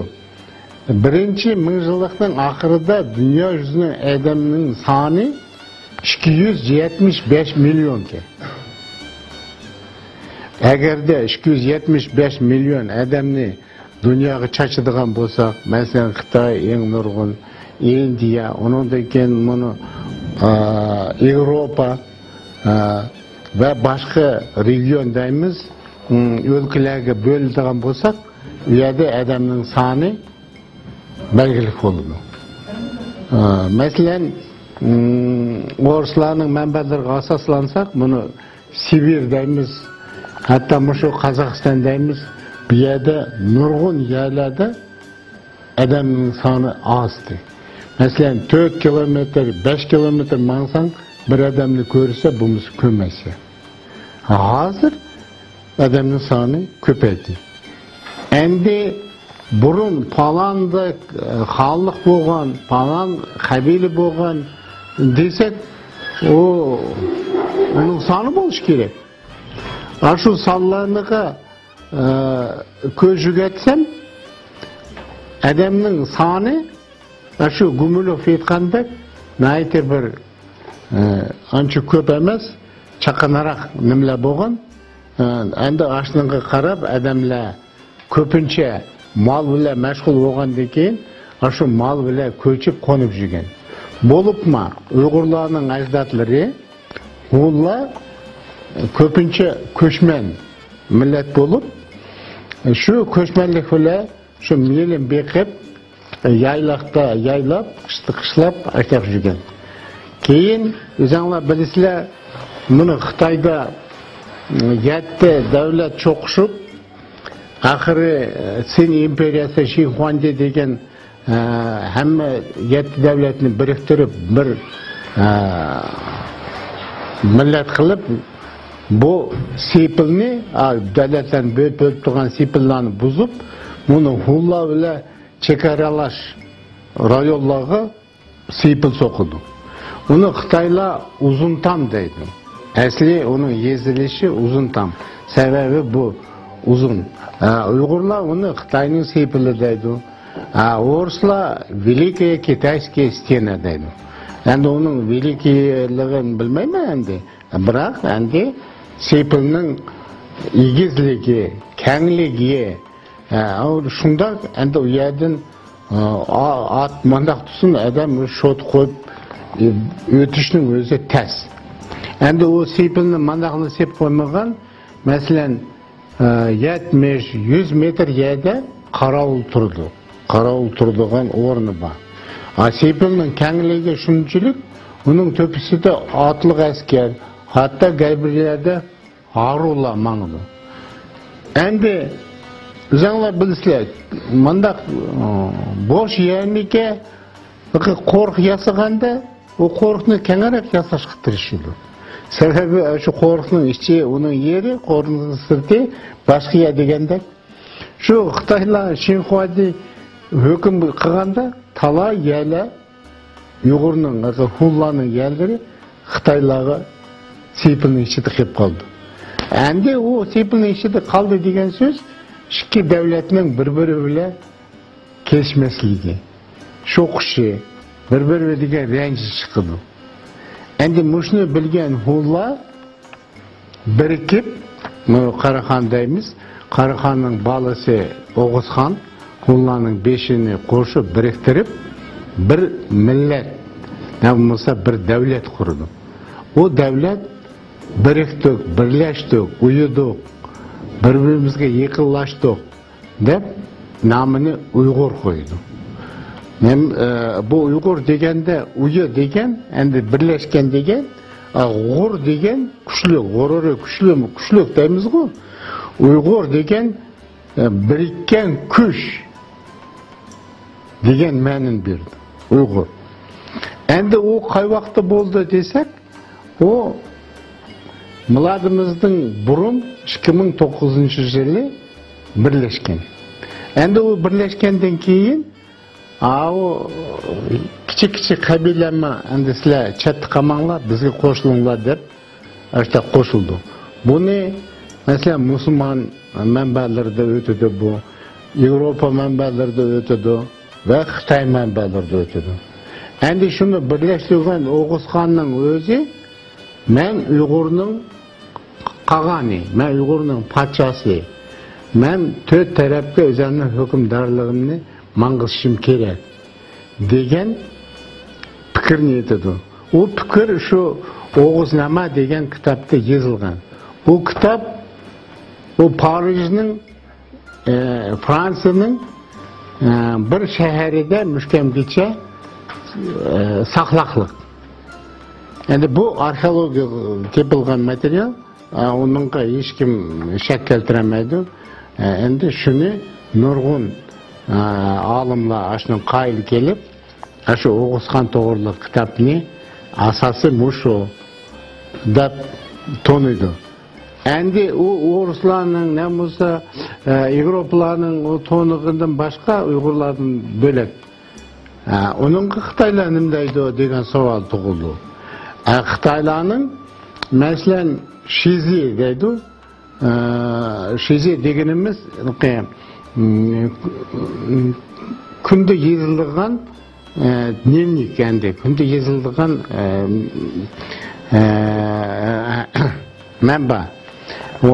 Şu kunda yozilgan kunda yozib жүргенler Shizi qarsak, başta Möde Şaniyoy Gullarını biriktirip bir devlet kurdu degen söz var. Möde deydigan bolsak, o bizning Oğuzhan Möde Şanyu dedi. Şan degen o Xitaycha tağ, Şanyu degen endi tağılın mesela nemeniki Möde degen Batur, Şanyu degen правитель, endi Qagan. Endi onu Xitayning hierogliflerini mandaq tercümelesak, o Batur Tangri Qut degen men bir. Batur Tangri Qut. Oğuzhan'ın taxtlık nami Batur Tangri Qut. Şunun öyle Xitaylar onun azan etip koygan Oğuzhan degen namını almay, onun taxtlık namını yazgan. Möde Şaniyu'dur. Möde Şaniyu'nun tercümesi o Batur Tangırkut. Endi başka mı hieroglif var? O Çinli Hutu deydi. Çinli degen o Tangri degen söz. Hutu degen balısı degen söz. Kut, mesela kut bala, oğul öyünün kut berkiti deymiz. Şunu böyle Çinli Hutu degen Tangri'nin balısı, bizce Tangri kut. Şunu öyle Oğuzhan'ın özünün juraplık alımlarının yazgını, o arkeologiyalik materyal, Xitayning Möde Şanyu degeni, Çinli Hutu degen töt manba Oğuzhan'ın Uygur Qagan'ın kurğunluğa sıfat berdi. Endi muşunu biz aşı tötü bir nesini etip turgandan keyin Uygur'du degen sözünün başlanışı, Uygur milletinin qedipleşi şu miladımızdan burun 2009 yıldan başlandı deymiz. Endi 2009 yılı başlangan Uygurlar ösüdü, köpüydü, diyarını kengaytıydı. O diyar doğruluk Oğuzhan'ın yazgan nemesi var. Ben garipke sefer kıldım. Gariptiki 26 kabile, yani yetekçi kabile, hemmesi bana koşuldu. Hemmimiz endi bir bulduk. Bir-birimizge yardım kıldıgan bulduk deydi. Endi garip degen sözünü mandaq alsak, kaya bu garip, kayaga sozuldu desek, bunu hazırki Volga'dan ötüp Don Deryası geçip bağlan. Şu vakta Uygurlarının çekarısı garipte Don Deryası geçip. Endi şarkta kaya geçip bağda desek, Uygurlarının diyarısı Tınık muhiti geçer. Teşk muhit demiz var, Teşk Akyan. eşek işi var mı? Endi Xitaylar ile kayadan çekaralaştı desek, Xitaylarning özlerinin imperatorlarının yazgını var. Biz Uygurlar ile, Rabımızda Hullar ile çekarını Seypil'den başlayımız. Çekarını Seypil'den o çeti ulaniki, bu çeti bizniki. Kimde kim Seypil'ni buzup, biz Seypil'den atlap, sizlerge ketse, sizler onu bize qaytib berişinler gerek. Kimde kim sizlerden Seypil'den ötüp bizge kelse, biz ulanı sizler qaytırışıp bermiş gerek degen şartnameler var. Şunu öyle kıdemi zamandan Xitay imperatorlarının kelişken kol koygan şartnamesi bile çekara Seypil'den başlandı. Keyin o Seypil haqiqiy çekara bo'lib qaldimi va boshqa o'zgarishlar bo'ldimi degan savollar tug'ildi. Endi o'zinglar bilasizlar, buni tabiiy afat deganlar bo'ldi. Shuning o'yla birinchi milodining birinchi asrida bukul Yevropa, Aziyaga tabiiy afat keldi. Endi u qurg'oqchilik. 2-3 yıl bo'lgan qurg'oqchilikdan buloqlar suyini to'xtatdi. O'stallar eriqning suyidek bo'lib qoldi. Yerlarning nimalari ko'yib, cho'plar ko'yib cho'lga aylandi. Mal turadigan yer bo'lmaydi. Endi shunchalik malni egallab turgan Uyg'urlar qanday qildi? Jonni qanday beqish kerak? Shuni ular suba yerlarga makanlaşıldı. Mesela Xitay yıkılları, Xitay taraf götürdü. Mesela Huanghe'daymiz, Aksu Deryası'nın boyuğa. Bazı birileri hazırki Manjuriya'daymiz, uyak getirdi. Bazı birileri bunu nimege getirdi, Yuzny Sibirya. Endi garip tikile bunu Tianshan ve Pamir tağları getirdi. Şunun öyle bunu oturdu ki dala 10 yıl emas, 20 yıl emas, bir asırga yakın vaqtlarda hiç kim yok, bir çöl bayavan bolup turup kaldı. Mana şu çöl bayavanını adamlar hamma ketgandan keyin bunu nima qilamiz endi? Alaqı bağlab jüreli de hakikaten çöl bayavan bozulma, bir-biri bilan tuqqanchiligini yo'qotmay qarim qatnashib yurdi. Endi 70-80 yildan keyin tabiat yani o'zgarib, çöl bayavanga sular keldi. Yağmur yeşin köpeydi, qar yağdı. Qar yağıp bu çöl bayavan güllaganda Uyg'urlar yangilaşını yig'ilib birikdi. Mana şu birinchi kitapta ashta yozilgan. Biroq birikkanda уже bir asr, bir yarim asr birlashmay har birisi har yerda o'zi boshliq, o'zi xon, o'zi beg bo'lib yurganlar yanglashim beshi qo'shganda "Av seniki, men seniki" degan o'zaro tortishdan bular bo'linib parça devlet bo'lib ketdi. Endi bu parça devlet bo'lib ketganda bunu Huanghe deymiz, Xitoy tarafga o'tganlar kichkina kuchayib, bularni biriktirmasak bo'lmaydi deb bularni biriktirishga tirishadi. Biroq o birikish ancha aşmaydı. Oydikidek bo'lmagandan keyin bular o'zlarini partilindi. Şunun arası da bular dedi, bu ana qilaversak bu biz söz tapamaymiz. Bizni biriktirdigan Oğuz Xonning avlodlariga biriktirdi. Shuning uchun biz shuni tapaylik deb şu Vey sulalasi deydi, Vey sulalasining begi Annapanto deydi. O 542-yili Bumun Qag'anga keldi. Bumun Bekka kelib biz her xil dinga kirib ketdik. Her xil diyarda turyapmiz. Sen bo'lsang Oğuz xonning avlodi. Sen mushuni biriktirsan qandaq biz sana yordam qilsak degandan keyin 10 yil tashviqot ishi mangdi. 10 yil tashviqot ishi mengib 552-yili bo'min qolgan yangilaşdan pitirab ketgan bagliklar bilan xalqlarni biriktirib Türk qag'inatini qurdi.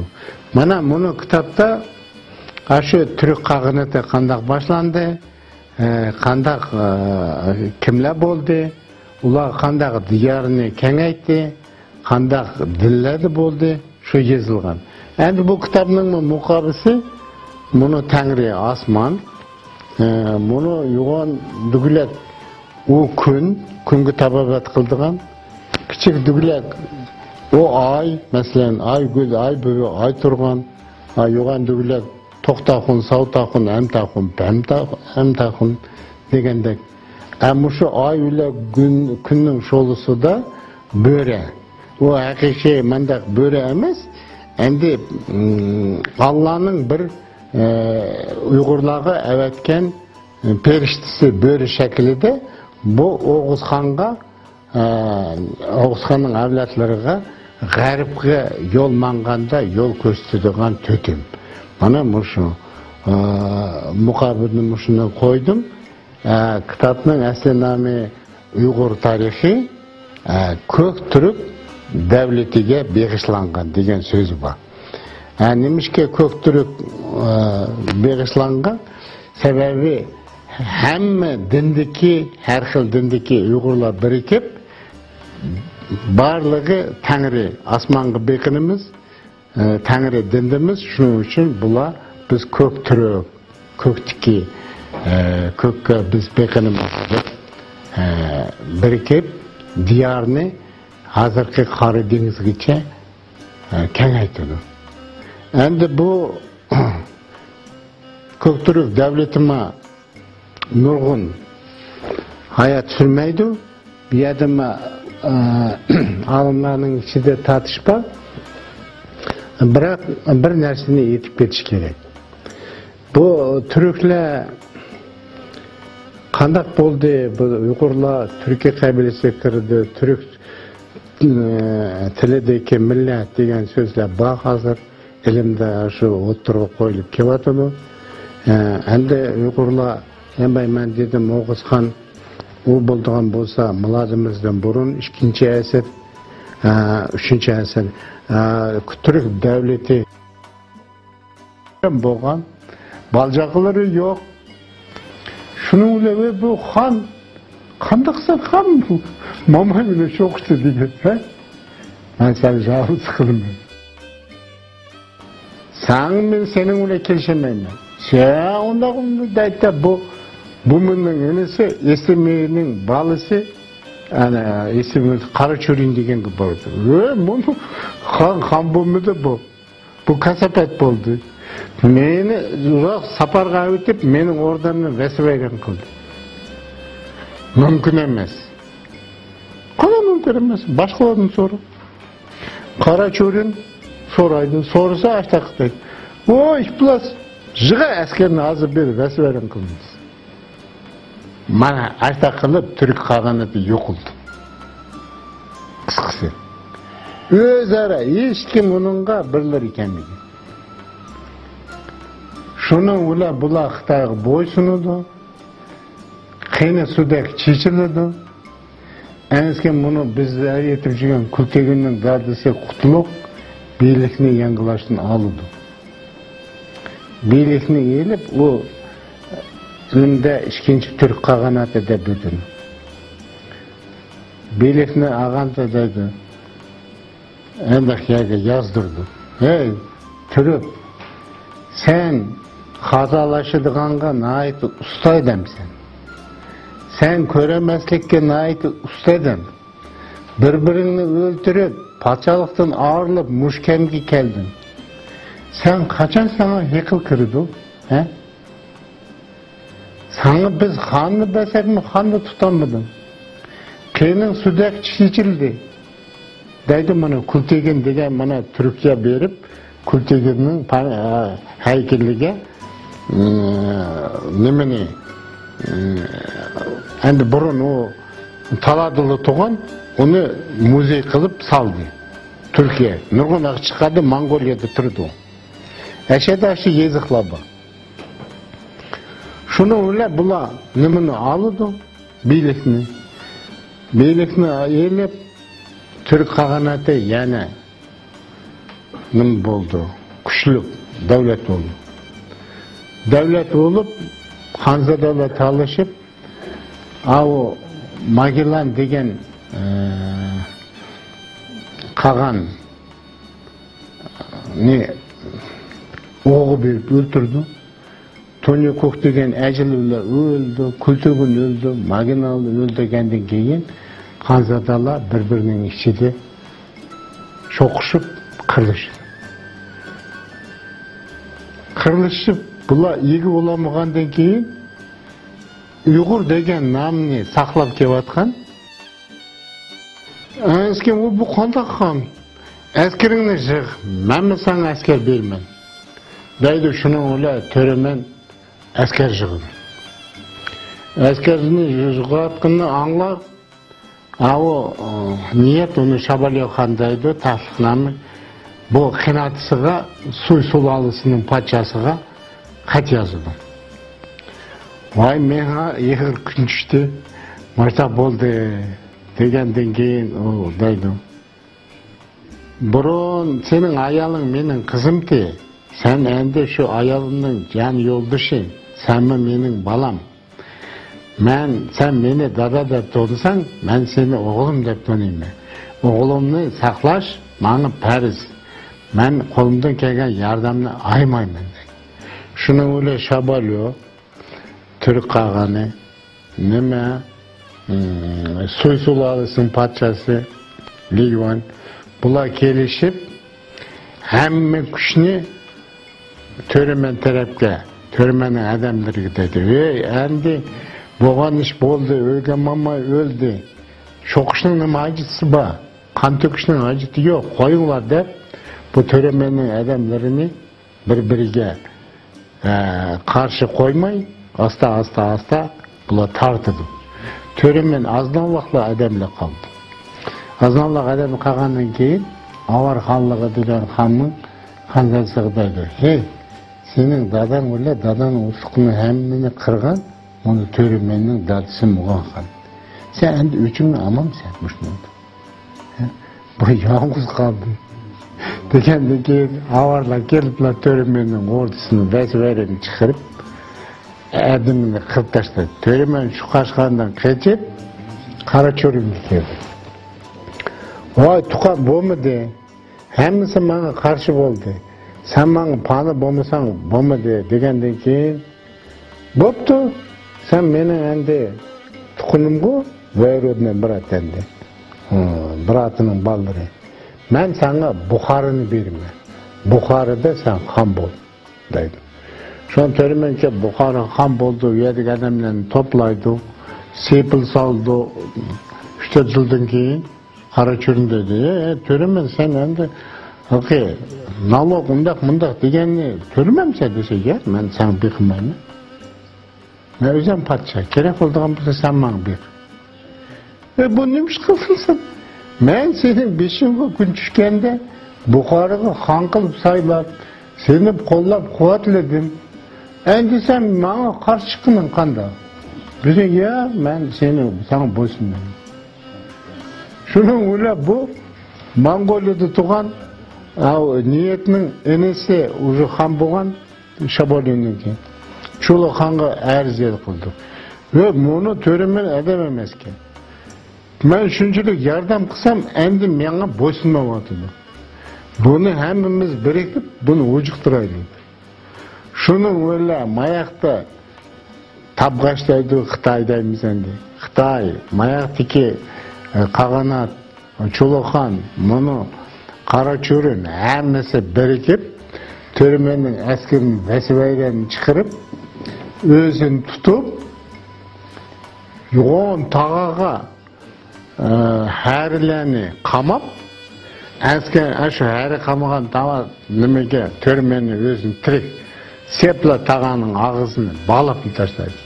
Сән кіспірош тірек вақтыда ұрықтықалланы чекіп, мүшінчеге қиныған. Әнді сән оғының немекелеген біл, қинылып мүш тағаның ішті өлді, тағаны ішік себетіп. Бұның әмісі езілген. Бірақ азыр оны не түрікле yazmaydı, ne başkala yazmaydı. Bu kandak iş, hakikaten iş gerek dedi. Mesela ben o tağanı kömedim, uyadım, boğmadım, bırak, fakıt açtak boğun. Ben şimdi Muşnu'dan kelle Türk kağanatı esveren bu. Endi ben aytып kеттім ғой, ikkinchi qatim Qutlug' buni birlashtirgan deb. Qutlug'ning balları bir-biri bilan kelishmay, shu birga qolganni o'g'i berib o'tagandan keyin taxtalashib, bular bir-biri bilan sho'qishib, zada chiqishamagandan keyin shu Aşna dinastiyasi Yag'liqar degan Uyg'ur nomini saqlab turgan dinastiyaga dedi, sizlar yordam qilsanglar bo'lmaydi, biz o'zaro zada til tepishamavatimiz degandan keyin Yag'liqarlar qo'lga olib birlikni ashnaliklarning bir-biriga qarshi bo'lgan nimalarni taxtdan taydirib, birlikni qo'lga olib 742 yılı Uygur Kağan'ı Yangılaş'ın aksini keltirdim. Bana bu Arxon Uygurskaya государство deydi Orçça, Arxon Uygur devleti bu bütünü. Hakiki o Yangılaş'ın Uygur devletinin isminin Yangılaş'ın tikildi degen söz. Bir dinasti kabile ketti. Endi onun orduga başka dinastiya, başka kabile geldi. Ben bunu avuşup durdum. Mesela Xitayda Soy sulalısı geldi, Tan sulalısı geldi degende, bir yerde bir dinastiya geldi, o ikinci dinastiya geldi. Endi bu Uygur Kağanatı, şu Türk devleti kurgan yerlerini hemmesiga iqtidarchilik qildi. Bırak, endi alımlar onu ya, onda kımedi, ulanın iqtidarchilikka yerleri, şu Mongoliyalar, onlarga hech qanday bunu, mesela şu Vatanu, bunu Kavkaz taraflar kirmaydi degan paranglarni qilib yurdi. Endi ularning o'zining ixtiyori, hamda shu desin. Biroq 1972 yılı Mongoliyada Sovet Orus alımları, Mongollarla birleşip Tez degen deryanın boyunda stelalarını tep aldı. Şu stelalarda mandaqtab yazılgan. Birinchi Uygur Kağanatı 300 yıl hükümdarlık kıldı. Özara kelişemey vesiveyden buldu. Bir neçe yıldan keyin bu Yangılaş'ın eksik geldi. O 80 yıl hükümdarlık kıldı. Yani Kırsık Kağan, Berdi Beysayla, Kadir Kasırı'nın kasapetinin bu yok aldı. Mana endi men Bilge Kağan, balam Turyan bile 3. qitim Uygur Kağanlığın tiklavatım degan söz var. O tiklavatgan sözü 745 deb alaylı. Şu vaqtda birinchi Uygur Kağanatı 300 yıl, onun keyin ikinci Kağanatı 80 yıl. İkisini koysak 380 buldu. Al Türk Kağanatı yani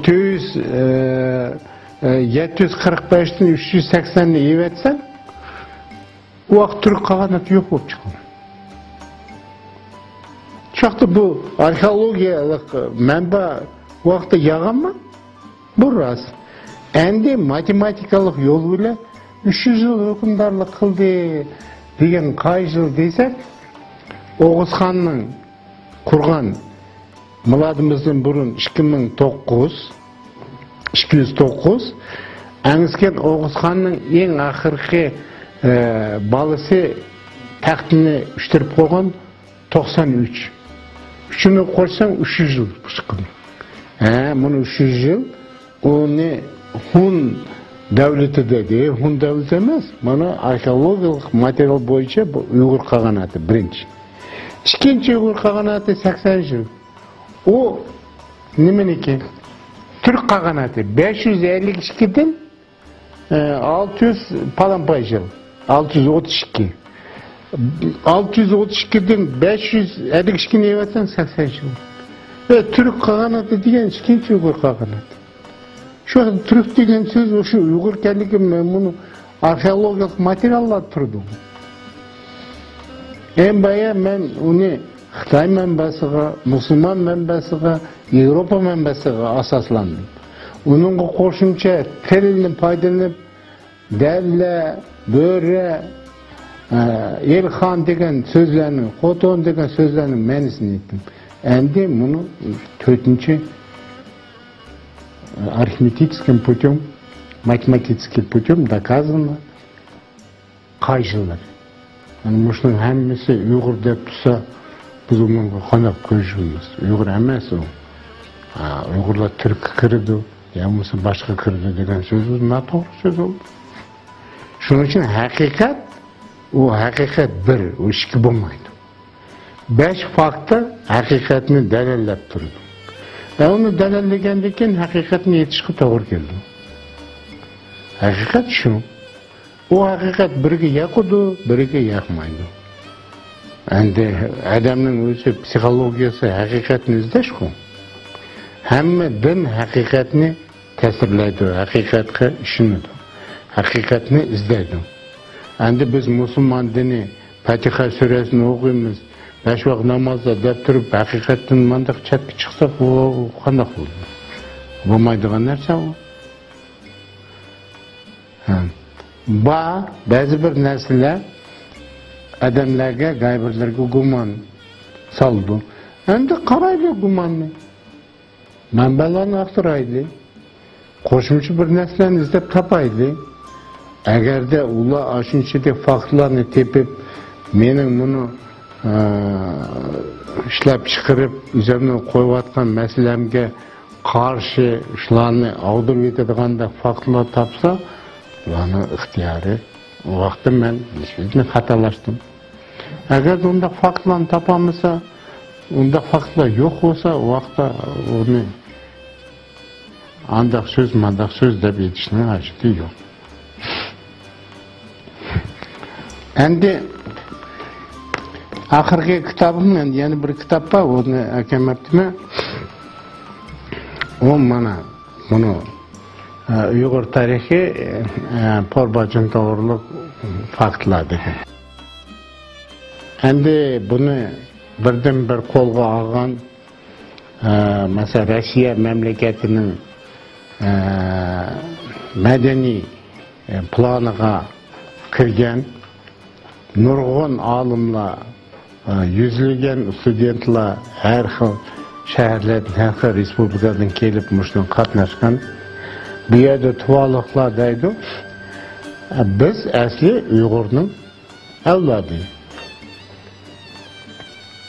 Biz Uygurlarının 10 Uygur degen kabilesiga kirimiz. Ular 10 Uygur kabilesini familiya qilib atdi. Мы великие ондары. Biz 10 Uygurlar degesiz. Endi bu Tuva degen qayerda? Bizning vatanimiz qayerda? Qozog'iston qayerda? Turkiya qayerda?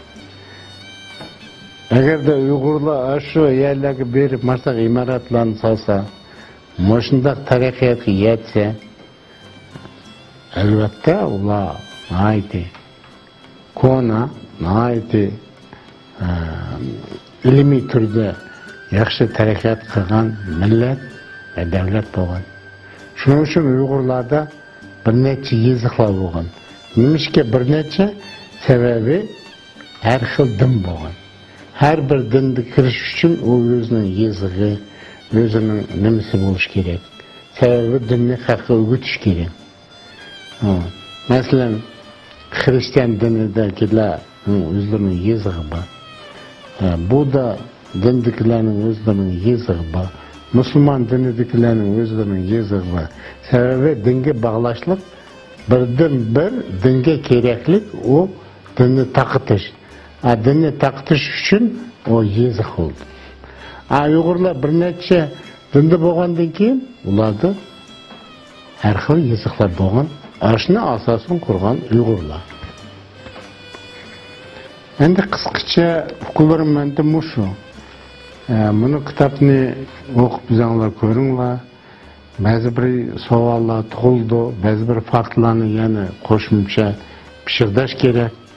Ularni ayrim bir qog'ozga yozib olsanglar, savollaringlarni qo'ysanglar, men ularga javob beraman. Endi bu kitobni o'zimning ustozim bilan birinchi qatim shu yozish boshlaganda mana dedi, "Ukam, o'yin qanday?" dedi. "Aka, az deganda men 5 kitob yozishim kerak. 5 kitob yozishim kerak. Shu 5ni chiqarib olsam yaxshi bo'ladi." Dedim, o kitapların qanday davrlarni, qanday nimalarni oladi, zamonlarni, vaqtlarni shuni yetib bersang dedi. Men dedim, benim birinchi kitobim Uyg'ur qabilasining qurilishi, Uyg'ur nimasining davlatining tiklanishi, Uyg'ur millatining ve onun tilining shakllanishi. Endi shu Uyg'ur kimga asoslanib Uyg'ur bo'ldi? Uyg'urlarning ajdodlari kimdi degan savol, mushu 4 savolga javob berishim kerak. O mana birinchi kitobda yozildi. Mushu javoblar. İkinci kitabım Uyg'urlar o'zaro bölünüp vasvayron bo'lib, yangilaştın birikdi. Birikkende ular qandaq namni o'rtaq qilib oldi. O nam hozir qayerlarda saqlanib yotadi deganga javob mana Uyg'urlar shu tabiiy ofatdan keyin bo'linib ketdi. Onu keyin birlashtirganda turli dindagi Uyg'ur xalqlar va bayliklar birlashmasi, qisqacha Türk bo'lib yangilaştın tiklandi. Sebebi din her xil. Uyg'ur desek o birileri nima İslam dinida, nima Buda dinida, birileri Mani dinida, birileri yana bir dinida, Hristiyan dinida, ba'zi birlariga yoqmay qolishi mumkin. Shuning uchun biz turli dindagi birlashma, hoshna, namusa do'stlik birlashmasi qisqacha Türk degan nomni oldi deb, hammasi o'rtaq Türk degan nom bo'ldi deb ikkinchi kitobni Türkka aylandi. Endi uchinchi kitob o hozir yo'q. Bu Türk devleti yani partilenip bölünüp ketkendan keyin qandaq nom bilan bular yangilaştın qo'shildi. O mesela Uyg'ur nomni bular yangilaştın tiklab, yangilaştın birikdi. O mesela Arxon inisi devleti deb o'tadi. O kitap hozir yo'q. Endi Xudoyim bersa kelmayman uni. Mana shu 3 kitap. Dördüncüsü kitap nima desek, bu mana chet ellarga, mesela Ankara'ga bordim, Vengriyaga bordim, Moskva, Tuva, hammasini borgandan keyin u yolg'iz u yerda olimlar bilan so'zishib qo'ymay, ularning kitobxonalariga kirib, Uyg'urlar to'g'riliq nima yozildi, nimalari bor, qandaq men bilmaydigan manbalar bormi? Men bilmaydigan shunday yaxshi bir faktlar kelamdi deganlarni izlab tepib, 3 kitap endi bölek okuганга караганда бирлик кылып окуса жакшы болду деп үчүнү бириктирип жугуруп кыскача азган ал чет элдердин алган фактыларны коюп муну 4-нчү китабын чыгардым. Endi 5-nчи kitap qaysı desek, bu 5-nчи kitap nurgun savollarga cevap berdiren kitap. Bu qandaq nurgun savollarga cevap berdi deydigan bolsak, mushu Uyghur qaganati paçlaganda mesela Gansu xallığı degan Uyghur xallığı oldu. Idiqut xallığı degan Uyghur xallığı oldu. Karahanit degan Uyghur xallığı oldu. Ve Mongoliyanın territoriyasında yani işte ayrım nemeler oldu. Xallıqlar. Şu Naymanı bolsun, Kerey bolsun, Tatarı bolsun, Mongol. Mana muşlarının hemmisi asası qayerden çıktı? Neme sebepten çıktı? Ular nimişke Idiqut, nimişke Karahan, nimişke Tatar, nimişke Kerey, nimişke Mongol bolup kaldı. Endi muşu çeçilganını birleştirgen kimdi desek o Çingiz Han. Muşu çeçilganını yangilaşın bir cümle keldigen Çingiz Han. Men deyman muşu Çingiz Han bile tügütme. Sebebi yaşma çoğun, salametlikme ketbardı. Muşunu yasam mı degen armının badı. Endi muşu 4-nчи kitap, 5-nчи kitap endi turdu nöbette. Va buyursa muşunu yazsam mı dedim. Endi Çingiz Han to'g'riliq mesela Türkiye'de o başka yerlerde nurgun her xil paranlar var. Birler Dengiz Han deydi. Çingiz Han degen eng Çinke çıktı degen söz. Mesela Çintömür Batur degen bizi çocuğumuz var. Çintömür Batur. Eng Çin, eng büyük, eng egiz, eng Mekke. Çingiz Han degen eng egiz Han degen söz. Uyg'urning sözü. Endi bunu ezan etip koygan eti Orçça Timuçin deydi, Uygurça Tömür Cin. O ca emas, o cin. Cin tömür. Nastoящий style degen söz. Bunun unvanıma, etime ve başka hemmesi Uygurça bolatın. Demiş ki o Uygurlarla bile sokuşmadı. Birinci onun Uygurlar yardım kıldı. Uygur'un tilin nimesini aldı, harbini aldı. Ben Mongolya'da buldum, Mongol alımları bile, meşhur Mongol elçi kalları bile ait koyu kardeştim ben demesiyle. Onda kımanla, hakikat degen buldu. Mesela biz Nemis'temiz, Nemis sözü Nemis demeydi, Deutschland. Biz Xitay demiz, Xitay özün Xitay demeydi, biz Hanzur demiz. Ha Mongol nimdeydi özünü? Mongol özü Mongol deydi. Mung degen, ming degen söz. Gol degen gol. Golның suyu uluq kevatıdı. Balının goldan tut, aqsıға deyip ketmiş. Köçetinin golu yaxşıke, otağısan çapsan tutudu. Biz nem desek Mongolmuşun deydi. Şu vaqtda şunda goldan, Mongoldun mıngı var. Her bir golda bir atının avladı turdu. Ular çoquşta 1000 asker çıkırdı. Şunun için onu 1000 kol depmeye çıkıp oldu. Ya onda millet bulmaydı o. 1000 kol, nemese 1000 kol degen millet bulmaydı. Uyada kabile turdu, kabile birleşmesi turdu. Ulanın tili boludu. Onun tili Uygur tili. Mesela bu da kırıp, bunun için lamizmi kırıp, küçükten burmulap, akşada koyup. Ya takta, ağzlarını çıkmaya yalnızsa kelimiz. Eğer hakikatini izlesen, eğer atı bulanını silsen. Ya atı bulanını silmeyme, hakikatini izlemeyme, muşnunga yapışıp aldım desen, o vakti sen ne sanımdayım? Çingiz Han'ın Uygur'un yazığın ağını rast koy. Hemen mesela yasak degen nemeleri. Hemmesi Uygurça. Mesela Türkler Anglisci yazmaydı. Hemen dersin, Türkçe yazıldı.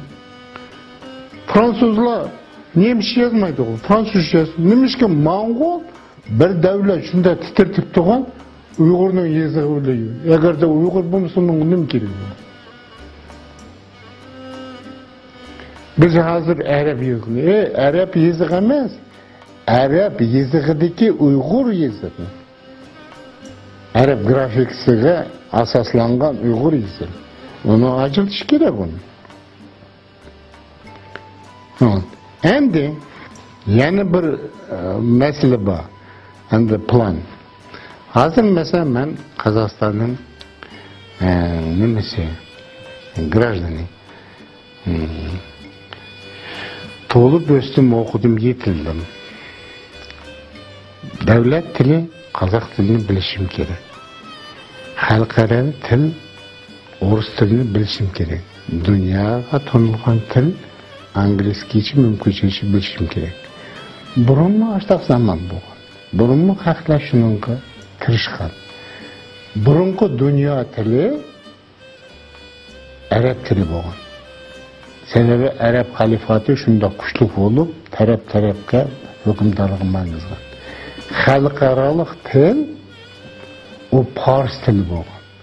Sebebi Bağdat halifatının paytası. Endi devlet tili degenimiz o Çağatay tili, o Uygur tili. Demişki Çağatay Şıngızхан ikinci balısının namında til var, kalan üç balısının tili yok. Bu ne o? Benim ayrımlığım ne? Çağatay tili degen söz o Uygur tili. O devlet tili. O devlet tilde hemisi sözlüken. Mana muşulağı durslap muşu Çingizxan'ı yazıp, onun bazı Çağatay'ını yazıp, muşunun farklarını açsam o degen oyun var.